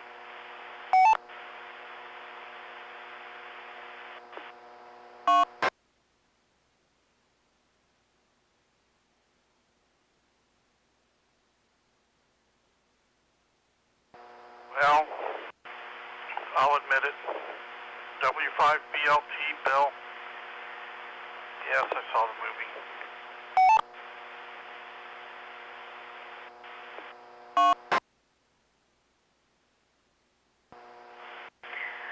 This is WB5OZL, Brenda. Yes, I saw the whole thing.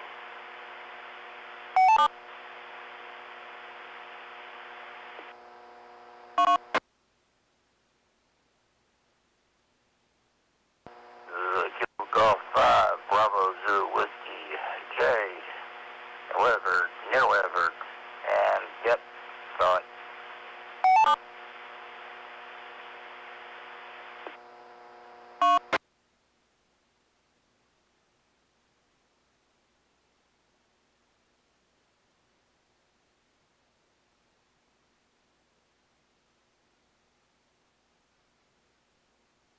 Okay, let me go ahead and get these brave souls checked in. We have NT5TM Tony. He saw A's in Dallas, and he's on Echolink tonight. That's interesting. He did see the movie, or half of it. I don't know if he saw the better half or the not-so-good half. We'll find out. I think I know what he thinks he saw. Next up was W5BLT. Bill reluctantly said he did see the movie. WB5OZL. Brenda also admitted to seeing this fine film. And then Jay half-heartedly said, he's KG5B, said W, that he also had seen the film. Does anyone else want to own up to this film, or just want to check in and be horrified by the comments made by these four brave people? Please come with your call sign, your name, and did you see the film?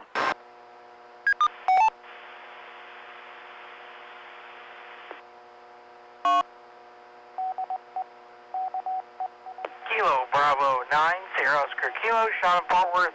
Yes, I guess I'll admit it. I saw it.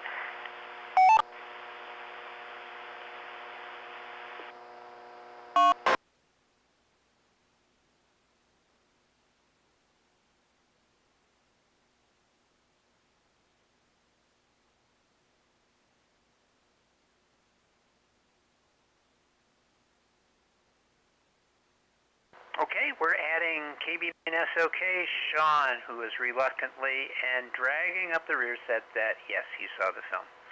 Okay, there'll be other opportunities for people to check in when we get to the bottom of the list, so we'll go ahead and get started. Tony saw exactly half the film, so I'm sure you're going to give it a rave review because you saw the better half of the film. But tell us, what did you think about the plot from KE5ICX?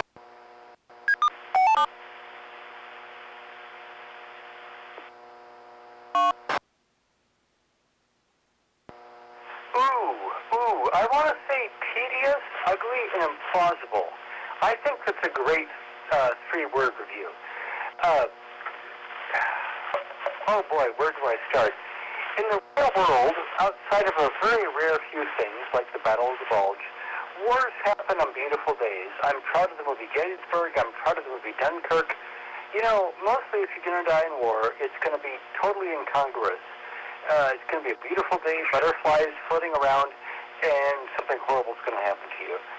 Except this entire movie was deliberately extremely ugly. Everything was blue, except it was mostly green, and then sometimes it got yellow. So yeah, I found the plot was kind of largely driven by ugly appearances, and I didn't like that at all. Then I thought about how would the society work? It's just awful. You cough and you get thrown into quarantine, and your family gets killed, and Bill Paxton won't even let you have a choice between suicide and getting shot in the back, because he's just like that, apparently. Nope. The rules are things that people would normally never sign up for, and I don't believe they would submit to this leadership because the rules were just awful. And then finally, they're just like living in this awful frozen wasteland, and they can't find anyone else. This is Lawrence, Kansas. Lawrence, Kansas, calling anyone at all. Can you hear me? I found that implausible. If they weren't in touch with anyone, they're dying, they're disappearing. Why are they still here? Why haven't they given up yet? Why are they submitting to this awful rules? Why aren't they letting Bill Paxton shoot them all in the head? So I found the color cast to be horrendous, and I found the plot to be absolutely unbelievable. Oh, wait. I'm going to go back here in a second.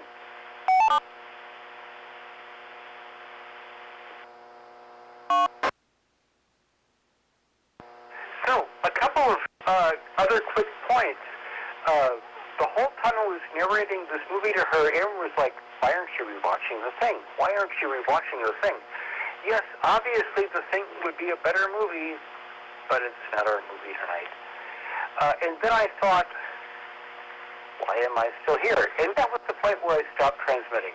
NT5TM.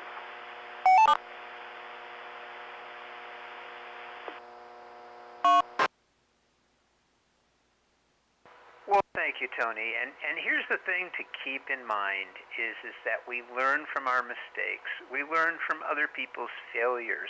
We learn how to improve. And this was a movie where we have great opportunities to all those things. So keep that in mind.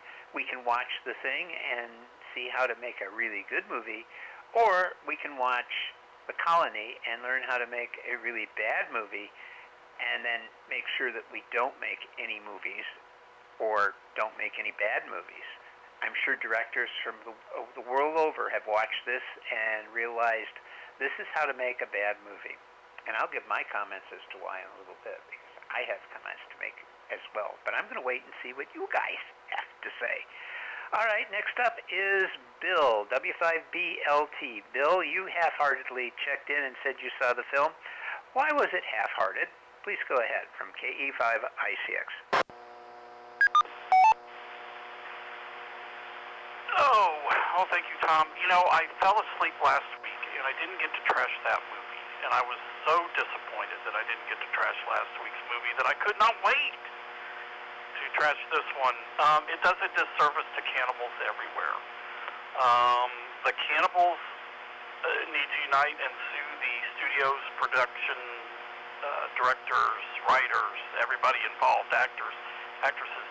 Sue them for everything they got plus their right arm. Plus their right arm. This was horrible. I could take it in about 15-minute doses. And then I'd go away and watch a good movie and come back, watch another 15 minutes, go away, come back. And, yeah. You know, very little science fiction in this movie. I would have thought there'd have been a lot more colonies. Yes, the food was drying up, I guess. even the rabbits were not having anything to do with this world eventually. They lost interest. And, I'm trying to figure out, and this, being blind, this is maybe a visual, but they're out in the snow walking around, and their voices aren't muffled. It's like they're still out in open air. I know in the blizzard of '78 when I lived in Indiana, my dad had to put on a ski mask and shovel snow, and it was horrible wind chills. And I remember him coming in the house, and his, voice was muffled because of the ski mask. And these people were out, just sounded normal.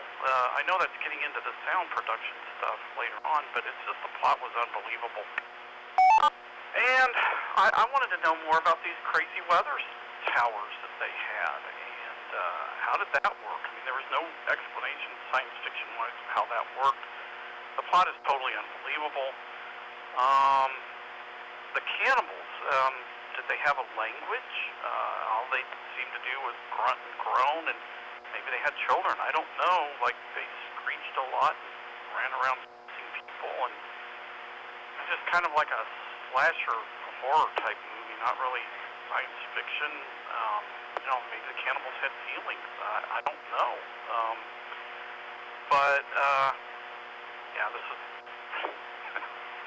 This is really bad. That's all I got. W5BLT.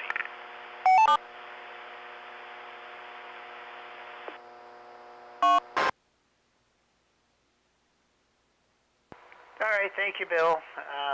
More to come.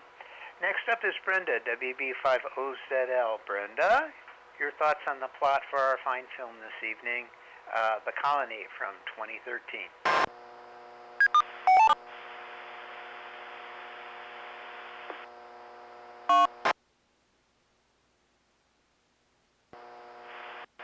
This is WB50ZL.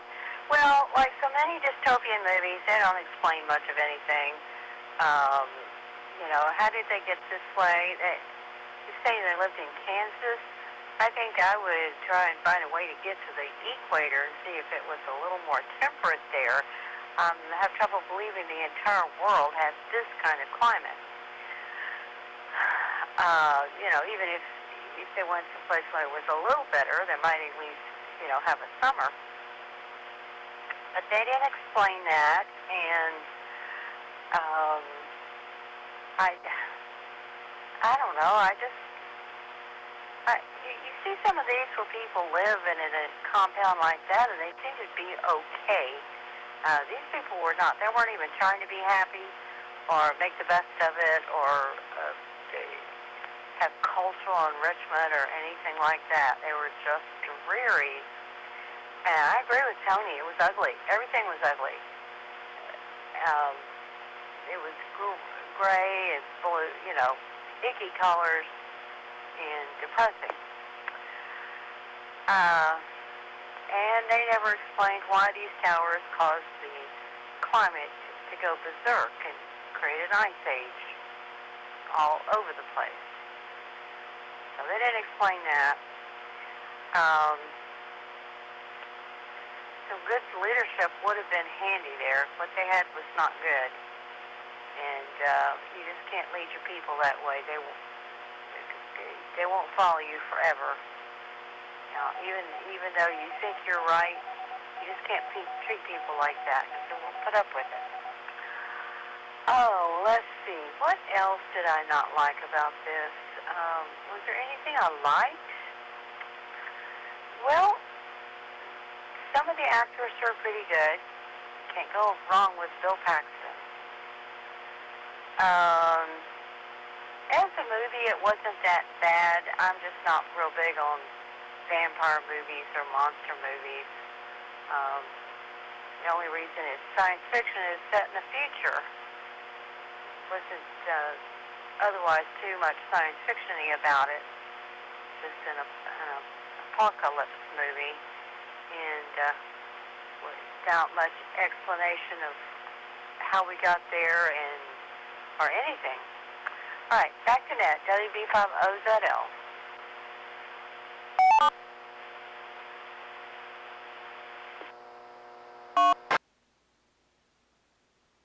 All right, right, thank you, Brenda. And this is KE5ICX. Next up is Jay, KG5BZW. Jay, what did you think about the plot from KE5ICX?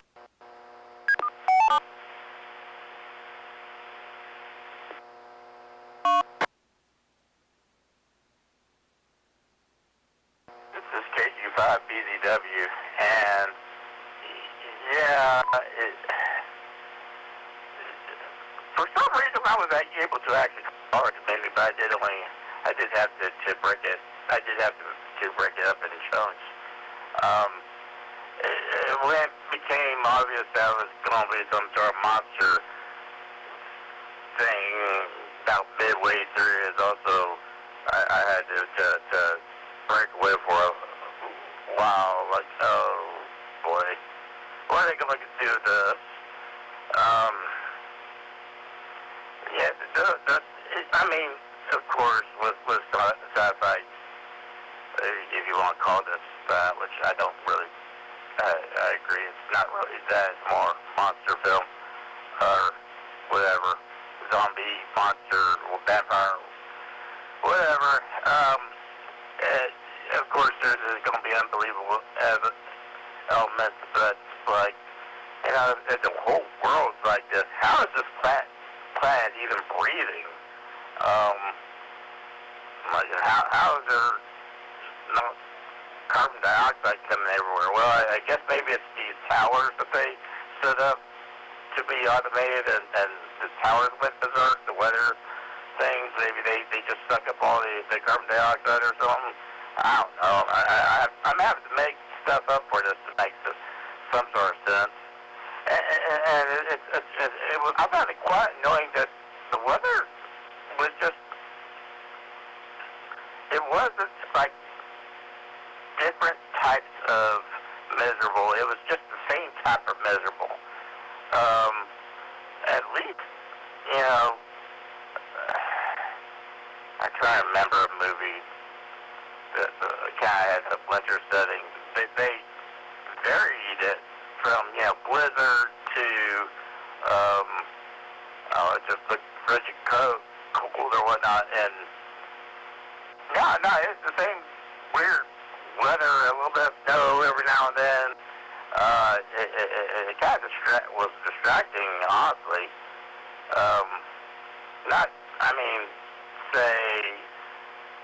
If I weren't to talk about the thing or whatnot, yeah, it is probably, honestly, not maybe it's something that the thing doesn't get particularly well either. I can't remember.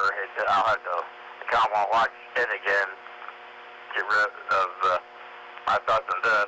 Let me reset.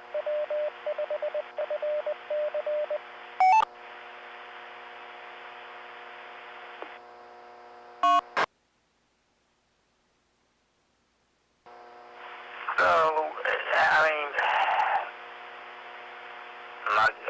the whole thing just wasn't terribly believable. Another thing, BLT kind of mentioned he was expecting some muffled voices. Well, no, everybody walked around like it was 20 degrees, not like it was 0, or, you know, whatever. It wasn't, you could only see the actors' faces, pretty much. They weren't even wearing scarves or anything. That's why I'm saying it was like, it's probably mid-20s or something. It's cold, but not that cold. Maybe upper 20s, I don't know. Maybe 30s. Been a little while, but anytime it gets, you know, like,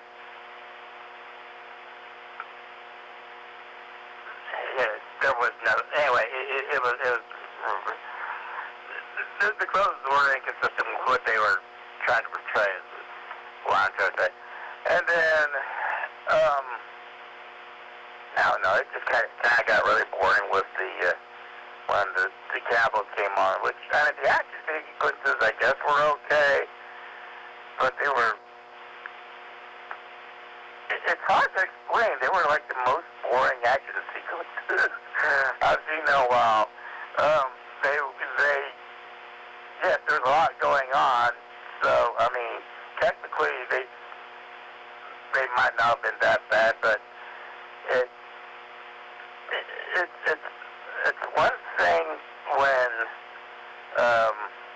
you have a lot going on and it's exciting, and it's another when a lot is going on and you just it's kind of hard to, I don't know, care what's going on. It maybe because of the characters, not that many of the characters were that interesting. Oh no, I ain't going to say this is. I mean, I was actually able to tolerate it, which is a lot better than I can do for some movies. I mean, tolerate. I could actually watch the whole thing. It wasn't a good movie, no. It wasn't great. But I'm repeating myself here. I don't know what else to say. There's just a lot that bugs me on this film. KG5BGW.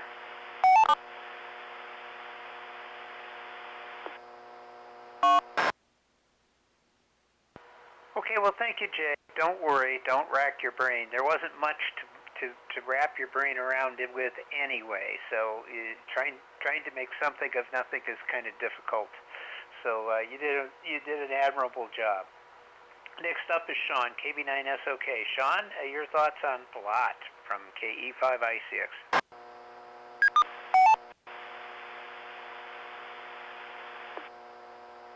Yeah, this is KB9SOK. Yeah, I agree with the group so far. This movie was, well, first off, it felt like it was a made-for-TV movie. I didn't look anything up on it. I try to avoid it so I don't have any spoilers.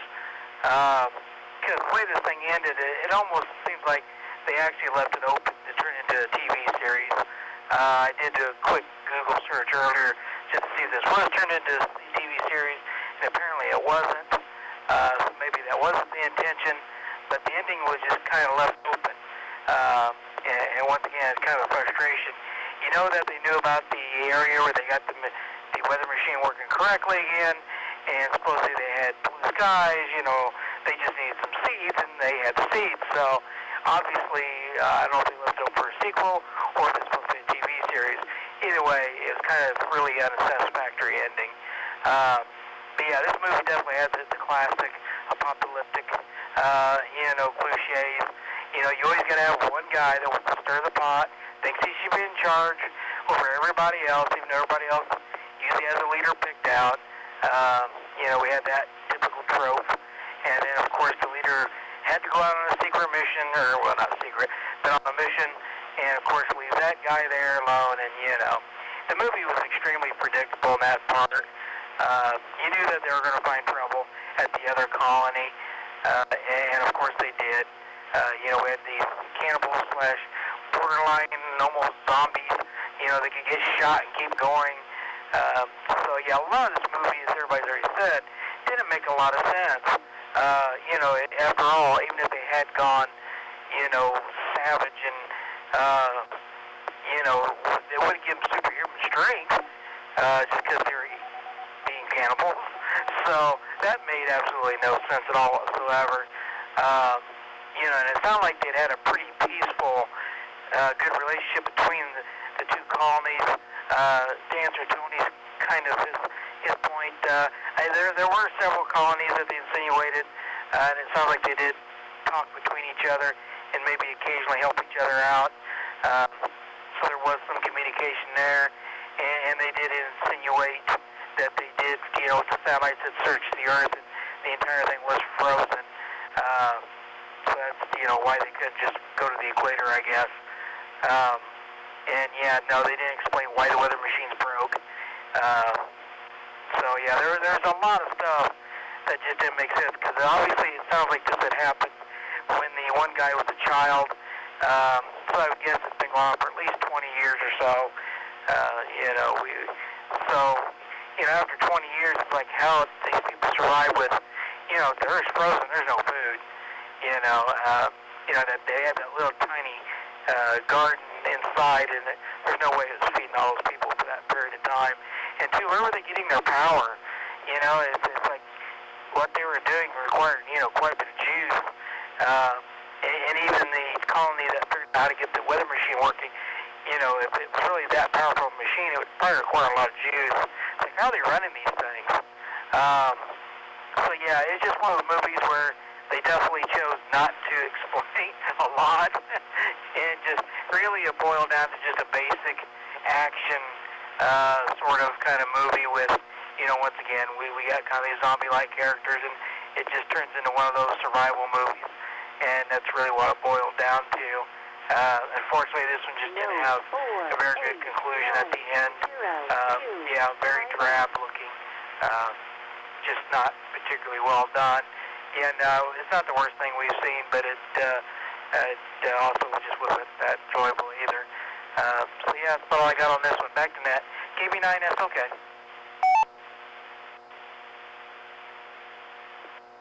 Good evening. The time is 11 p.m. Okay, thank you, Sean. And yeah, I agree. I made some comments here too. Anyone else want to join us this evening? Tonight's movie is The Colony from 2013, post-apocalyptic frozen film holiday movie, the holiday edition. Please come with your call.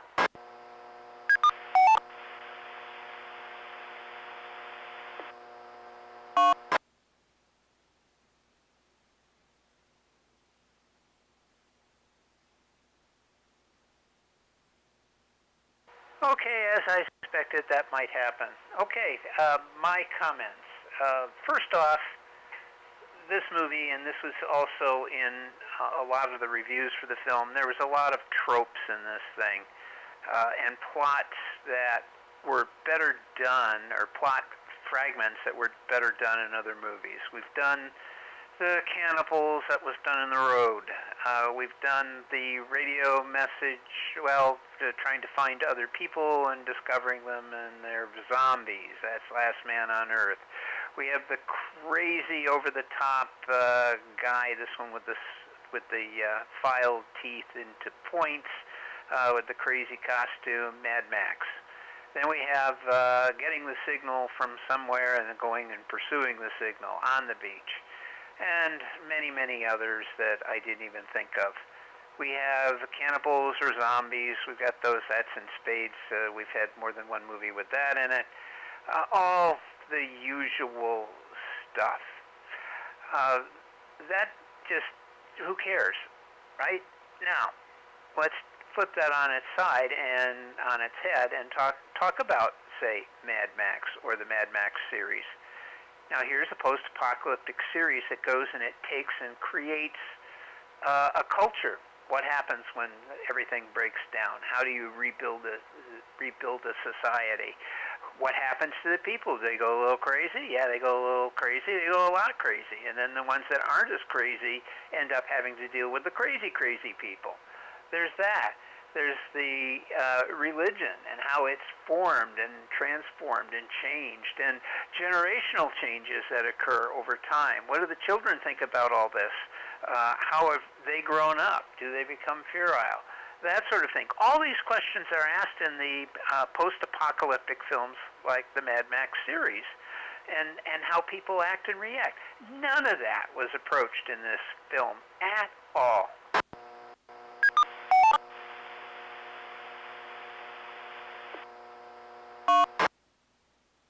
What did we learn? We learned that, yeah, people will go crazy, but then they're going to want absolute power. And the one crazy guy that came from the other place, why are you doing this? He didn't have a good reason because the people making this movie didn't have a good reason. They didn't know why they were making the movie. So how the heck are you expected to have a good story? And that was one of the things that went through my head when I'm watching this.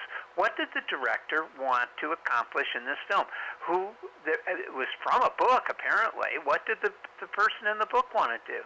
I always ask the same question. Is anybody any better at the end of the movie? Not really. Not really, because everybody's dead. And the one guy who had a change of heart, played by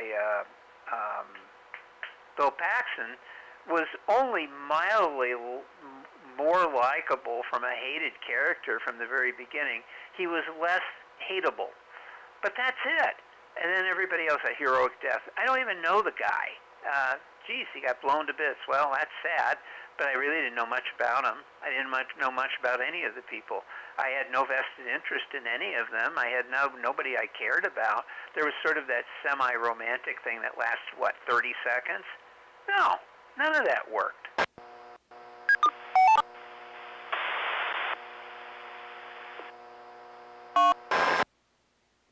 Oh, and some of the technical aspects of the science part of the science fiction is, why is the weather machine going out of control? It's broken. Is there one? Is there more? Apparently there's more than one.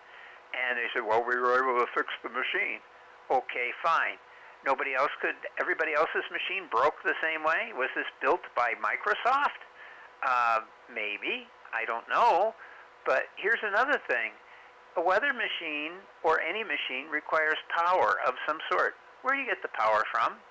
And why don't you just turn it off? There's got to be an off switch somewhere, and stop it before it goes out of control. They didn't explain that. That didn't make any sense to me either. I mean, I feel like Bill, where is Bill tonight? He's not here, N5BB. He would say that. So I'm going to act as Bill in this case. He would say, what's going on with all this, and why? Another thing is that in order for a weather machine to cool things down, it has to do something. It has to be able to, produce clouds. It's got to be able to remove heat from the atmosphere. It's got to occlude sunlight somehow, or whatever. That takes energy. There's also the excess from the energy, too. Heat, okay? Or the removal of that heat somehow. Where do you put the heat? Well, geez, you might have it someplace underground and pump it in. Apparently, the group that went out and went looking, they went past the weather machines or whatever that was. I couldn't identify it as anything other than this huge device that must have been the weather machine that broke. I don't know, but I think it was, since there was no explanation.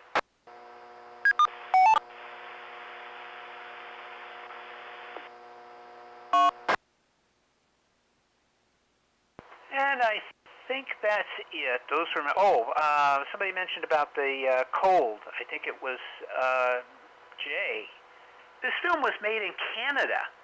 They know cold, and yet everybody's walking around and they're not wearing their mucklucks, or they have their hats off. They're not wearing their ski mask blinder things or the goggles or any of that. If it's supposed to be really cold, you're supposed to do that.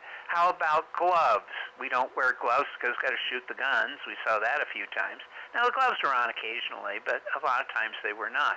How cold is it? And if it's that cold, if it's really cold, I don't think we're going to be wandering around being exposed to the elements as long as we are through that whole thing. Made no sense to me either.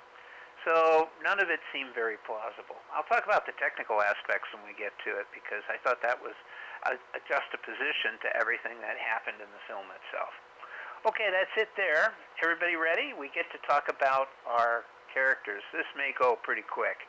So we'll start with Tony, NT5TM.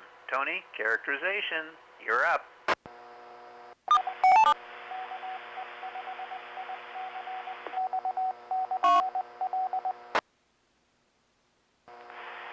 When talking about Full Metal Jacket, Ellie Ermey mentioned that you can't really be that nasty all the time or no one will obey you.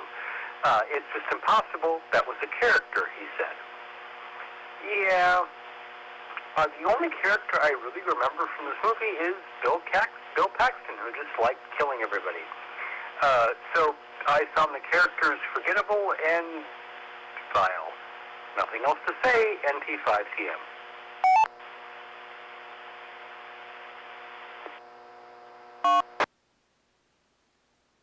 Okay, thank you, Tony. Your reaction is exactly what I was expecting, and I think I'll probably get from everybody else. But let's see what happens. Let's go to Bill, W5BLT. Bill, do you have anything good to say about our characters? Yeah, Frosty the Snowman was great. Jack Frost, oh wait, no, wrong series. I like the rabbits. I had rabbits growing up as a kid, and I loved the rabbits. I named them from the Watership down, Hazel, Bigwig,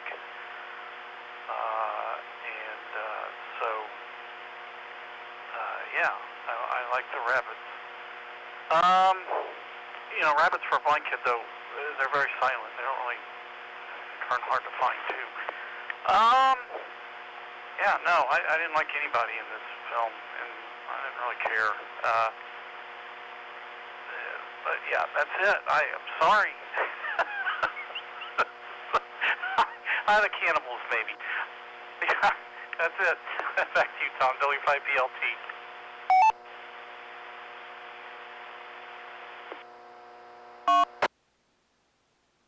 Okay, thank you, Bill. You talked for actually a minute longer than I thought you would, so you got 2 minutes in rather than what may be 30 seconds to 1 minute. Next up is Brenda, WB5OZL. Brenda, say something nice about our characters.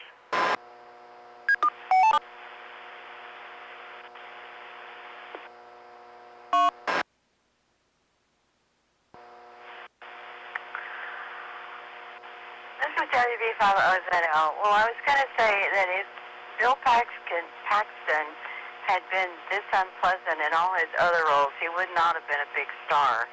He's usually the hero, and this guy was just a weasel and totally unlikable. I'm hard-pressed to think of anybody that I really cared about.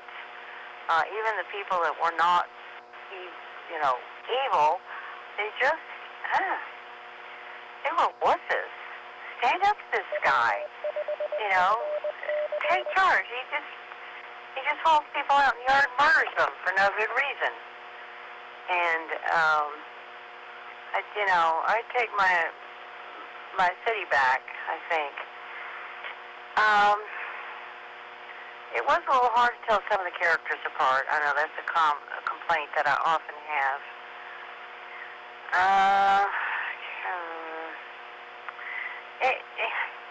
It really wasn't much of a character-driven movie. There was very little characterization, and the personalities that they gave people, it came out with these extreme actions. They never explained how these people became zombies, although they never called them zombies, but they were sort of like that. They were just insane. Well, where'd they come from? They were from outside the colony, and they showed up and took over this place, and they were just unthinking monsters. Why? And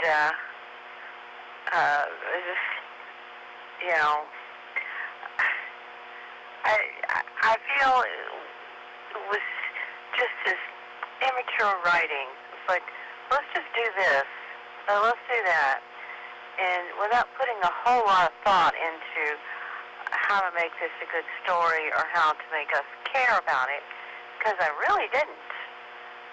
Characters are so unpleasant, and I just couldn't root for them.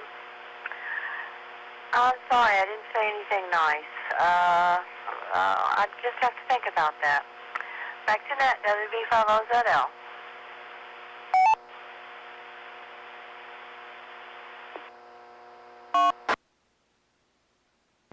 All right, thank you, Brenda. You managed to get a couple of more minutes in on what was pretty much a waste of characterization. Next up is Jay, KG5BZWJ. Your thoughts on characterization and the acting in our fine film, The Colony, from 2013.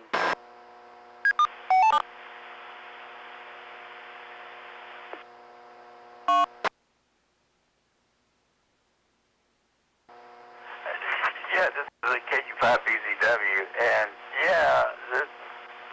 it really was hard to care about anybody. I think Lawrence Fishburne did decent job at his character for what he was given, but even he was, and actually they attempted to explain part of the plot through his little narration of past experience and whatnot. But you know, even with the Capitals, the inconsistency of them being thoughtless, monsters and whatnot, and well, these colonies are kind of sparsely, found, and I don't know. It's kind of strange. They don't really go into how many colonies there are. Mention basically the one they went, the guys went to, and then there's the other one where, oh yeah, we've got clear sky here or whatever. Forgetting how much little it made any sense, but and also was there another one? No, I don't know if there was. I'm trying to think if there was one that briefly mentioned. Anyway, I'm getting distracted. I mean, these capitals, how could they, maneuver from colony to colony without at least a little bit of, maybe they don't have to think like a human or whatnot, but some sort of tactical thought as to, how to get from one place to the other without freezing to death or something. And they made the capitals just the most boring characters that, that just were not consistent with the world they were in. It takes some sort of planning, I would think, to do what they did, and yet, they don't really say much except for the word war. I mean, the leader was, he was creepy enough. Definitely got him for his looks, his capability to look creepy, I should say. I guess nothing wrong with that. But yeah, the characters are largely forgettable, and I don't know. I don't know what else is there. I'm thinking the animals. Okay, there were some chickens or some sort of fowl in cages, and some sea critters, or maybe not sea critters necessarily, but they had a little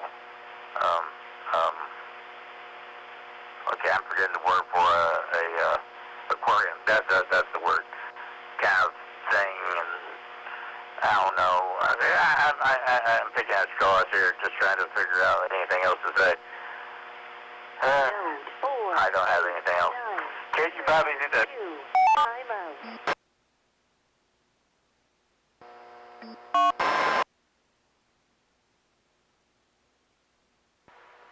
All right, thank you, Jay. And next up is Sean, KB9SOK. Sean, your thoughts on characterization from KE5ICX.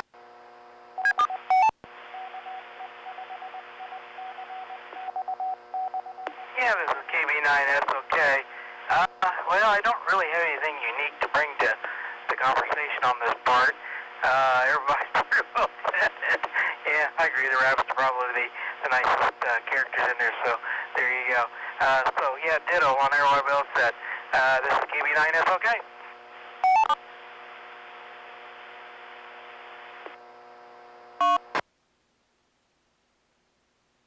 Okay, thank you, Sean. Oh boy, you leave me out in the cold on this one. Let's see here. Anyone else want to join us? Please come with your call now.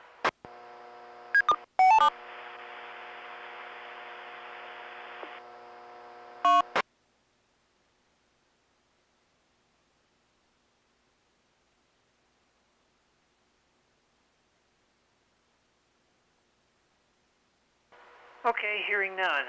Well, while I was listening, I was doing some Googling here to find out a little bit more about our characters and the people in the film and our director. So we have Lawrence Fishburne. This guy has been everything. He played Morbius in the Matrix series. Maybe you forgot that. He's in Boys in the Hood. He was in Francis Ford Coppola's film Apocalypse Now, the John Wick films. You know, I think he plays to type on these type of things, sort of a mysterious character. He was a little more sympathetic in this one, but not bad. The Kevin Zegler's the young man who was in it, born in 1984. He's been in a number of films, Transamerica, Rookie, Feds. It's an ABC crime drama. He's done voiceovers with Frozen. His is lesser, but it's not exactly what I would call trivial. He's certainly done things. He's done John Carpenter stuff. I mean, the guy has done a lot of things. And then finally, we have Bill Paxton, who's done a number of films and television. He's been in True Lies, Apollo 13, Nightcrawler is another one that's listed here. I remember him in Agents of S.H.I.E.L.D. He played a guest star in that show, and he played a villain similar to this one, but he was a lot more fun. They go and they blow up and get inside of an armory, and he says to his fellow tough guys, "Okay, ladies, let's go shopping." And he grabs the biggest gun he can find. He's just eating up the role gleefully. In this, he's given very little to do, probably because very little direction. Now, about the director. This guy, oh, by the way, Bill Paxton's from Fort Worth, Texas, it says here. I thought you might find that interesting. The director is Jeff Renfro, I think is his name. It's Canadian, of course. He's won all sorts of Canadian cinema awards for Best Director and film and things like that. Of course, these are Canadian films, so how many do they make? And they have to be in Canada to win these things. But they're not trivial. They look good. There's a Chucky film in there, I guess, an American God. So he excels in horror, but he's done more than that. He's done documentaries. He did it with a documentary on Steve McQueen. So maybe in 2013 it wasn't anything to write home about, but I don't know. This is just odd to me that this kind of talent is in the film. And they did all right. I mean, the characters that they played, they were able to play them okay, but there was no story. There was no way to be sympathetic to these people. So I kept waiting for something to happen. Usually we end up with a bad film with bad actors. This one, we had a bad film with good actors trying to make it work, but it's impossible when the dialogue is so inane.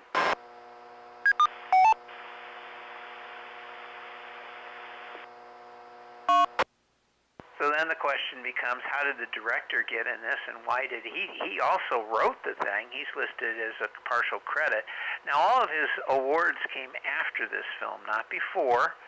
So he's a relatively young guy doing the direction on these newer films, and he has a renaissance going on doing direct-to-streaming films as well.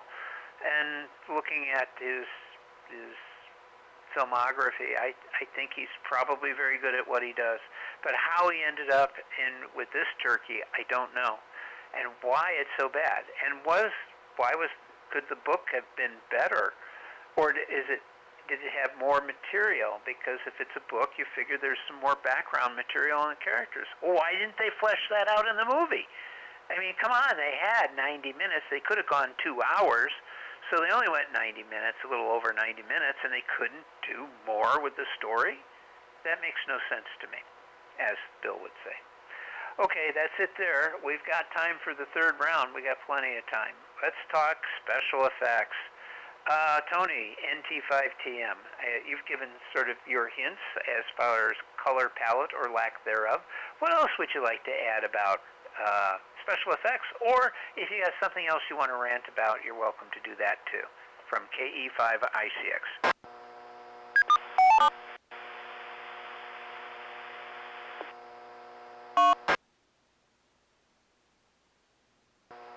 Well, I wish I had something positive to say, but I do not. The color palette was, of course, consistently awful. They did get some yellow in sometimes, but, you know, black and white, black and green, black and blue, that isn't a real way to make a movie unless you're the lame person who was cinematographer for this movie. Regarding special effects specifically, I thought they were awful. I particularly remember a panning shot done from a computer-generated point of view over a big open truss bridge that the characters ineptly tried to cross. It stick to the steel of what the asphalt, blah, blah, blah. It just looked like a cutscene from a video game from 20 years ago. So cheap, so lame, so bad. I was never impressed. I was never immersed. I just kept thinking, oh, wow, that looks so cheap. Why did they do that? Oh, wait, they did that. Oh, shoot, what's this again? All the visual effects seemed cheap and awful. They were completely distracting and completely annoying. NT5TM, back to net.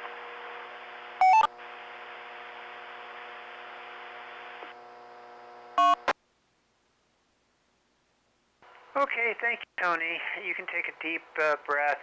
Go take another swig of whatever you're drinking. If you just have something light like wine, you might want to go with something a little heavier duty. Next up is Bill, W5BLT. Bill, your final words on our fine film, and it could be the special effects or anything you want to rant about. Please go ahead. Well, I do have one positive thing to say about this, Tom, and I didn't give this film enough credit. The dialogue was very clear, and that made up for everything else that went wrong in this film. You definitely understand the dialogue, what people were saying, you don't get to walk, I'm just going to shoot you in the head kind of thing, tests are a waste of time, bang. The dialogue was very clear. The cannibals yelling, that was really loud too. So there was no muffled distortion. You didn't have to fiddle with the surround sound to try to make the dialogue clearer. That's an amazing feat for this movie in and of itself. Seriously though, the criticism I have too is when they're walking around in the snow, I don't recall, maybe because all the cannibals screaming, but I don't recall the sound effects of walking through snow as being real distinct. And I can remember walking through snow, and the snow's very loud. Kind of like a blind man's fog too. But anyway, the dialogue was clear. Music was horrible, except at the end, and I was just happy that the music was playing at the end, so maybe the music wasn't all that great. W5BLT, back to net control.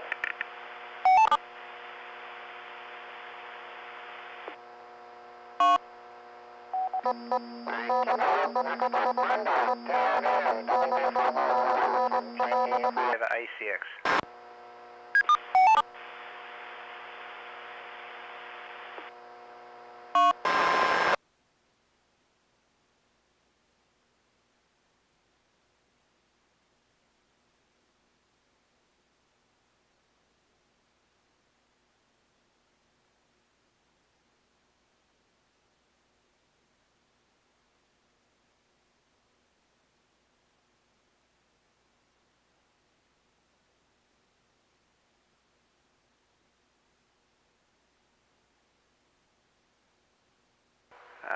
Let's see here. We'll come back to Brenda. She probably fell asleep in her chair. KG5BZWJ, your thoughts, special effects, or anything you want to rant about from KE5I6.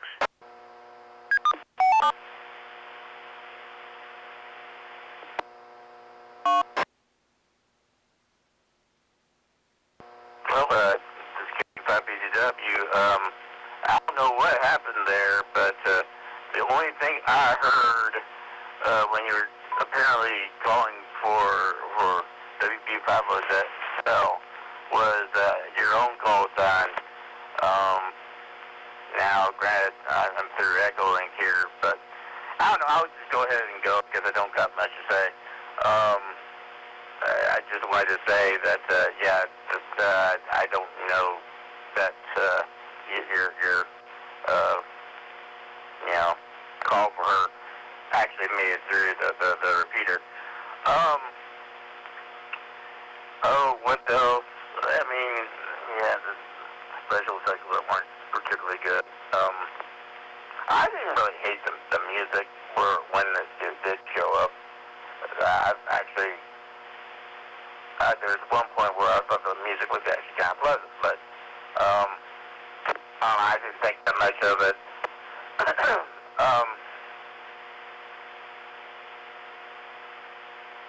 I don't know. Was there music with those action sequences? There might have been. That actually might. It may be why I didn't particularly like those action sequences. Maybe that was the music or whatever.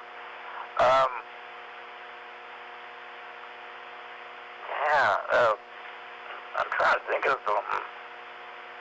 Hasn't already been really said. So, I mean, I don't know, I remember the beginning shot, not really the beginning shot, because you see the foreshadowing of whatever they were going to encounter. That was the beginning shot, and then you zoom into the colony with the single turbine, which, I don't know. And they were using an angle grinder for their antenna thing, which made no sense. I don't know, man. There's not much to say. Thank you, Bob.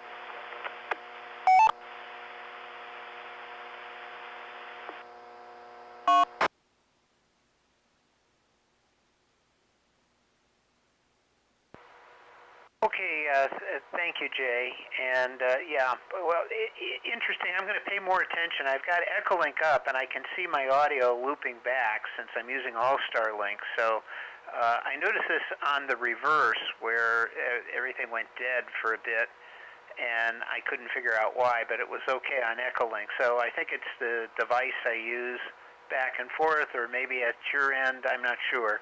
But I'll keep an eye on the little VU meter in Echolink and make sure that there's still audio going through, because if there isn't, I don't see it.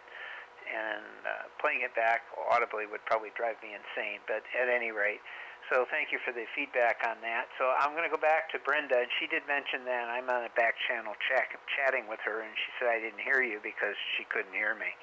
So, WB5OZL. Brenda, your thoughts on special effects or anything you want to rant about? Go ahead, from KE5ICX.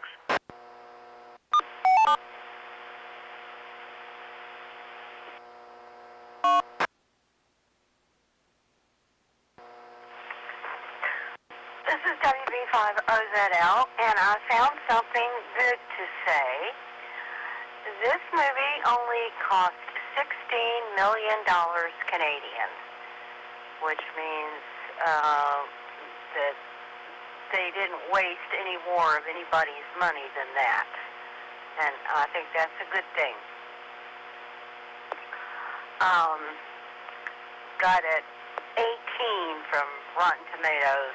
I don't think I've ever seen one so low. So that tells you something. We're not the only ones that hate this movie. It just didn't cut it. I know they sat around and had meetings and thought that they could pull off something pretty good, but they didn't. They don't know I guess they don't know what they're doing. They don't want to make something that we all want to watch. And I could see if it were pitched to me, I might just say, yeah, that's an interesting idea. We could work with that, but they just couldn't pull it off. Special effects, we had these cheesy little sets and a lot of great stuff. I guess they found old factories where they could film. had one windmill to power this whole place. I don't know how much electricity a windmill generates, but that seems like they're kind of under-supported there. Other special effects, I don't know, snow. I had a lot of snow. I don't know if it was filmed somewhere, this place where there's a lot of snow or what, but it just wasn't a fun movie at all. It was not uplifting. There's no redemption. It's just the kind of things that make you care about a movie just weren't there. So, giving it a thumbs down. Won't watch it again. Back to that, WB5OZL.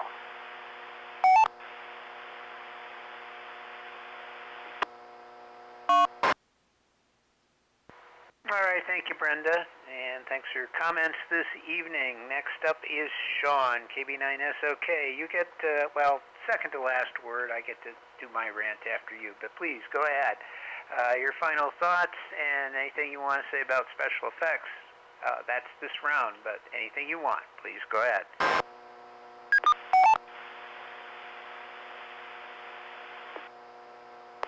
Yeah, this is KB9SOK. Yeah, I agree with what people have said about the scenery. Wasn't great. As Tony already mentioned, the special effects were pretty poor.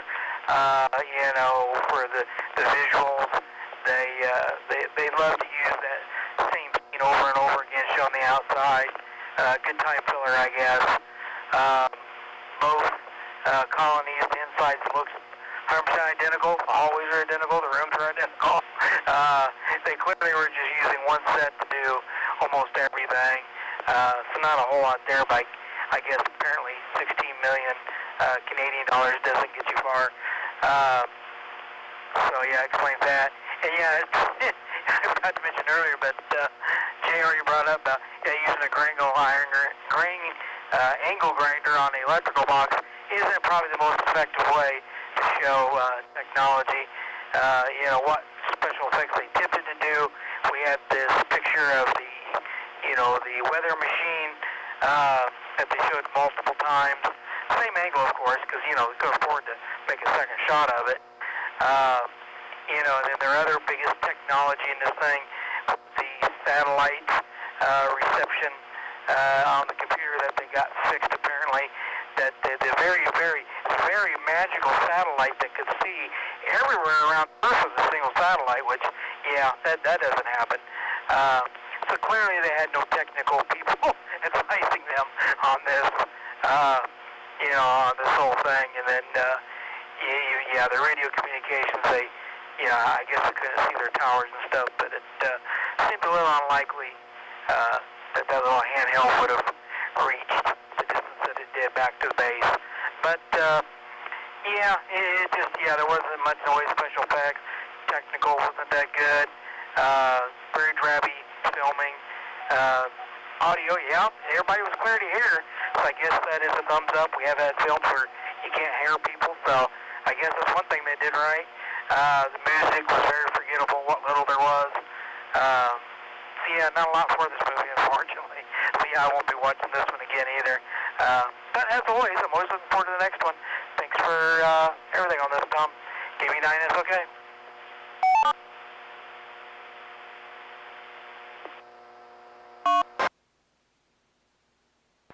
All right, thank you, Sean. Thanks for your comments this evening. Well, I will say this. I probably would not watch this film again either, but I wouldn't mind seeing this director's Steve McQueen documentary. I can't really read it. I don't have my glasses, but might be interesting. I'll see if I can find that somewhere and watch it, or one of his other films, just to compare. Let's see. My final comments. I think it was Bill brought it up, and I would agree. The audio was very good. Could understand what people were saying. The music was fair to middling. It was not a remarkable score. It's kind of had a semi-electronic thing going on. not very inspired, not bad, but not really good, very middle of the road. Kind of typical of what you would have with a TV soundtrack these days, which is mediocre at best. Maybe a little better than that, but not by much. Overall, Tony, I know you didn't like the lighting as far as the monochromatic look to it, but at least it was lit. After watching Case 357 last week, where you couldn't see 99% of the movie, this was a heaven by comparison. Each scene was lit sparsely, but you could see the characters and their faces and what was going on. Special effects-wise, don't forget this is 2013. I don't know how good special effects were because I don't play games. I assume that they probably could be better, but I didn't think they were all that objectionable.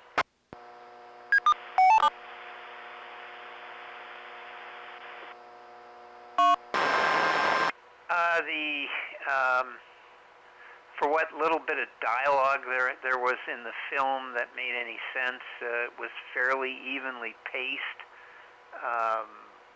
But again, I think it needed more story. This thing probably would have made about a 45-minute episode because it just wasn't enough script. But actors delivered okay. The technical people delivered. The film looks better than whatever it was, the $12 million, I think Brenda said that they spent on the film. And I'm sure that paid off for the director and and the producer of this, that they could do a movie reasonably well. And I'm sure anybody who's familiar with the industry looked at this film and said, this was a terrible film because of a bad script. They paid the actors, they got good actors, they just had lousy dialogue, they had good technical people that overall knew what they were doing, and apparently even had a good director, although he wrote some of the plot. Although, when you're a director, maybe you rewrite it when you see something that goes, this is terrible, or you take out swaths of stuff and edit it down and say, this is not going to work, and make changes on the fly, which could be exactly what he did and why he's got a writing credit on the thing. Who knows? But at any rate, that's the way it is. That's what I see, and that's what I feel. Does anyone else have any comments? We've got an extra time if you want to bring it up. Now's the time. Come with your call. Whiskey 5, bacon, lettuce, tomato.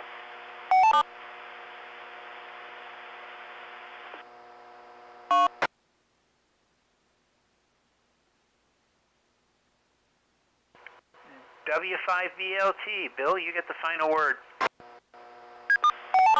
Okay, yeah, just one other thing that occurred to me, and it occurred to me while I was watching it, because they did a lot of cussing in this movie, and the thought occurred to me, if you have a really good script, you don't need the foul language, and this had a lot of foul language in it, and that, I think, is proof of not a good script. Back to you, Tom. W5BLT.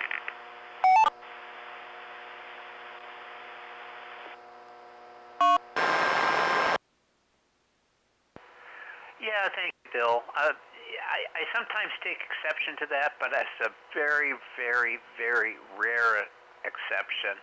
And the first R-rated movie I ever went to see was The French Connection, and every other word was the F word. That's a very, very impactful film. It was for me. I think a film like that, it might need it. I don't know. It certainly made a heavy impact. But of course, it was the first film where I'd ever seen something like that and heard something like that. So maybe that's why. This film didn't need it. You're right. Most films don't need it. You're also right. I think it takes a special film to be able to do that. I will mention I saw a series called The Penguin. There's a lot of swearing in that, and it is based on, yes, you guessed it, Cobblepot or whatever his name is from the Batman series. But it's actually a good series. It's sort of the Sopranos, really. It's more of a follow-on to the Sopranos than anything. So it kind of makes sense through the film. And if you during the series, if have access to it, you might want to watch an episode or two and see what you think. I certainly found it very entertaining. I enjoyed it. Did it need it? No, it's not an essential thing. Does it help with characterization? Probably. But that's all I'll say on that. Okay, with that, we're going to go ahead and close it out a little early, so you can go to bed early. Next week's movie was by suggestion of somebody over on the Facebook page, and they recommended Monster Robot. And you may remember this film. I think it was 1954, I think is the year. This is the one with the gorilla with the space helmet. Yeah, that one. So there's a version on, and we've reviewed this one before, but I think it's been about 5 years, so we get an opportunity. Another holiday film. Family gets together and is attacked by a gorilla in a space helmet. Doesn't get much more Hallmark than that on this net. So that'll be next week. You know where to find it. If you got a film that you want to see or you think we should see, let me know. I'll see if I can work it into the rotation somehow, way, shape, or form. That's it for this week. There's a whole bunch of new movies that are listed on there. We even got a couple of mainstream SF films coming up here in the near future. So say 7-3 to everybody. Had a good time. Thank you for your participation and your heartfelt feelings on this fine film, whatever the hell this thing was called. Oh yeah, The Colony from 2013. We'll see you next week. Also, have a very happy Thanksgiving. Good luck on the turkey trot on Thursday.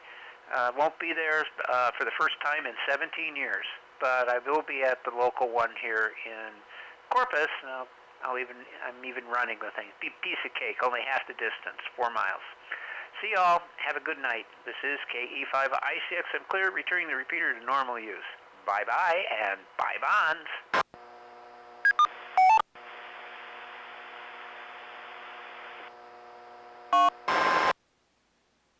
Have fun in the turkey trot, Tom. W5BLT clear.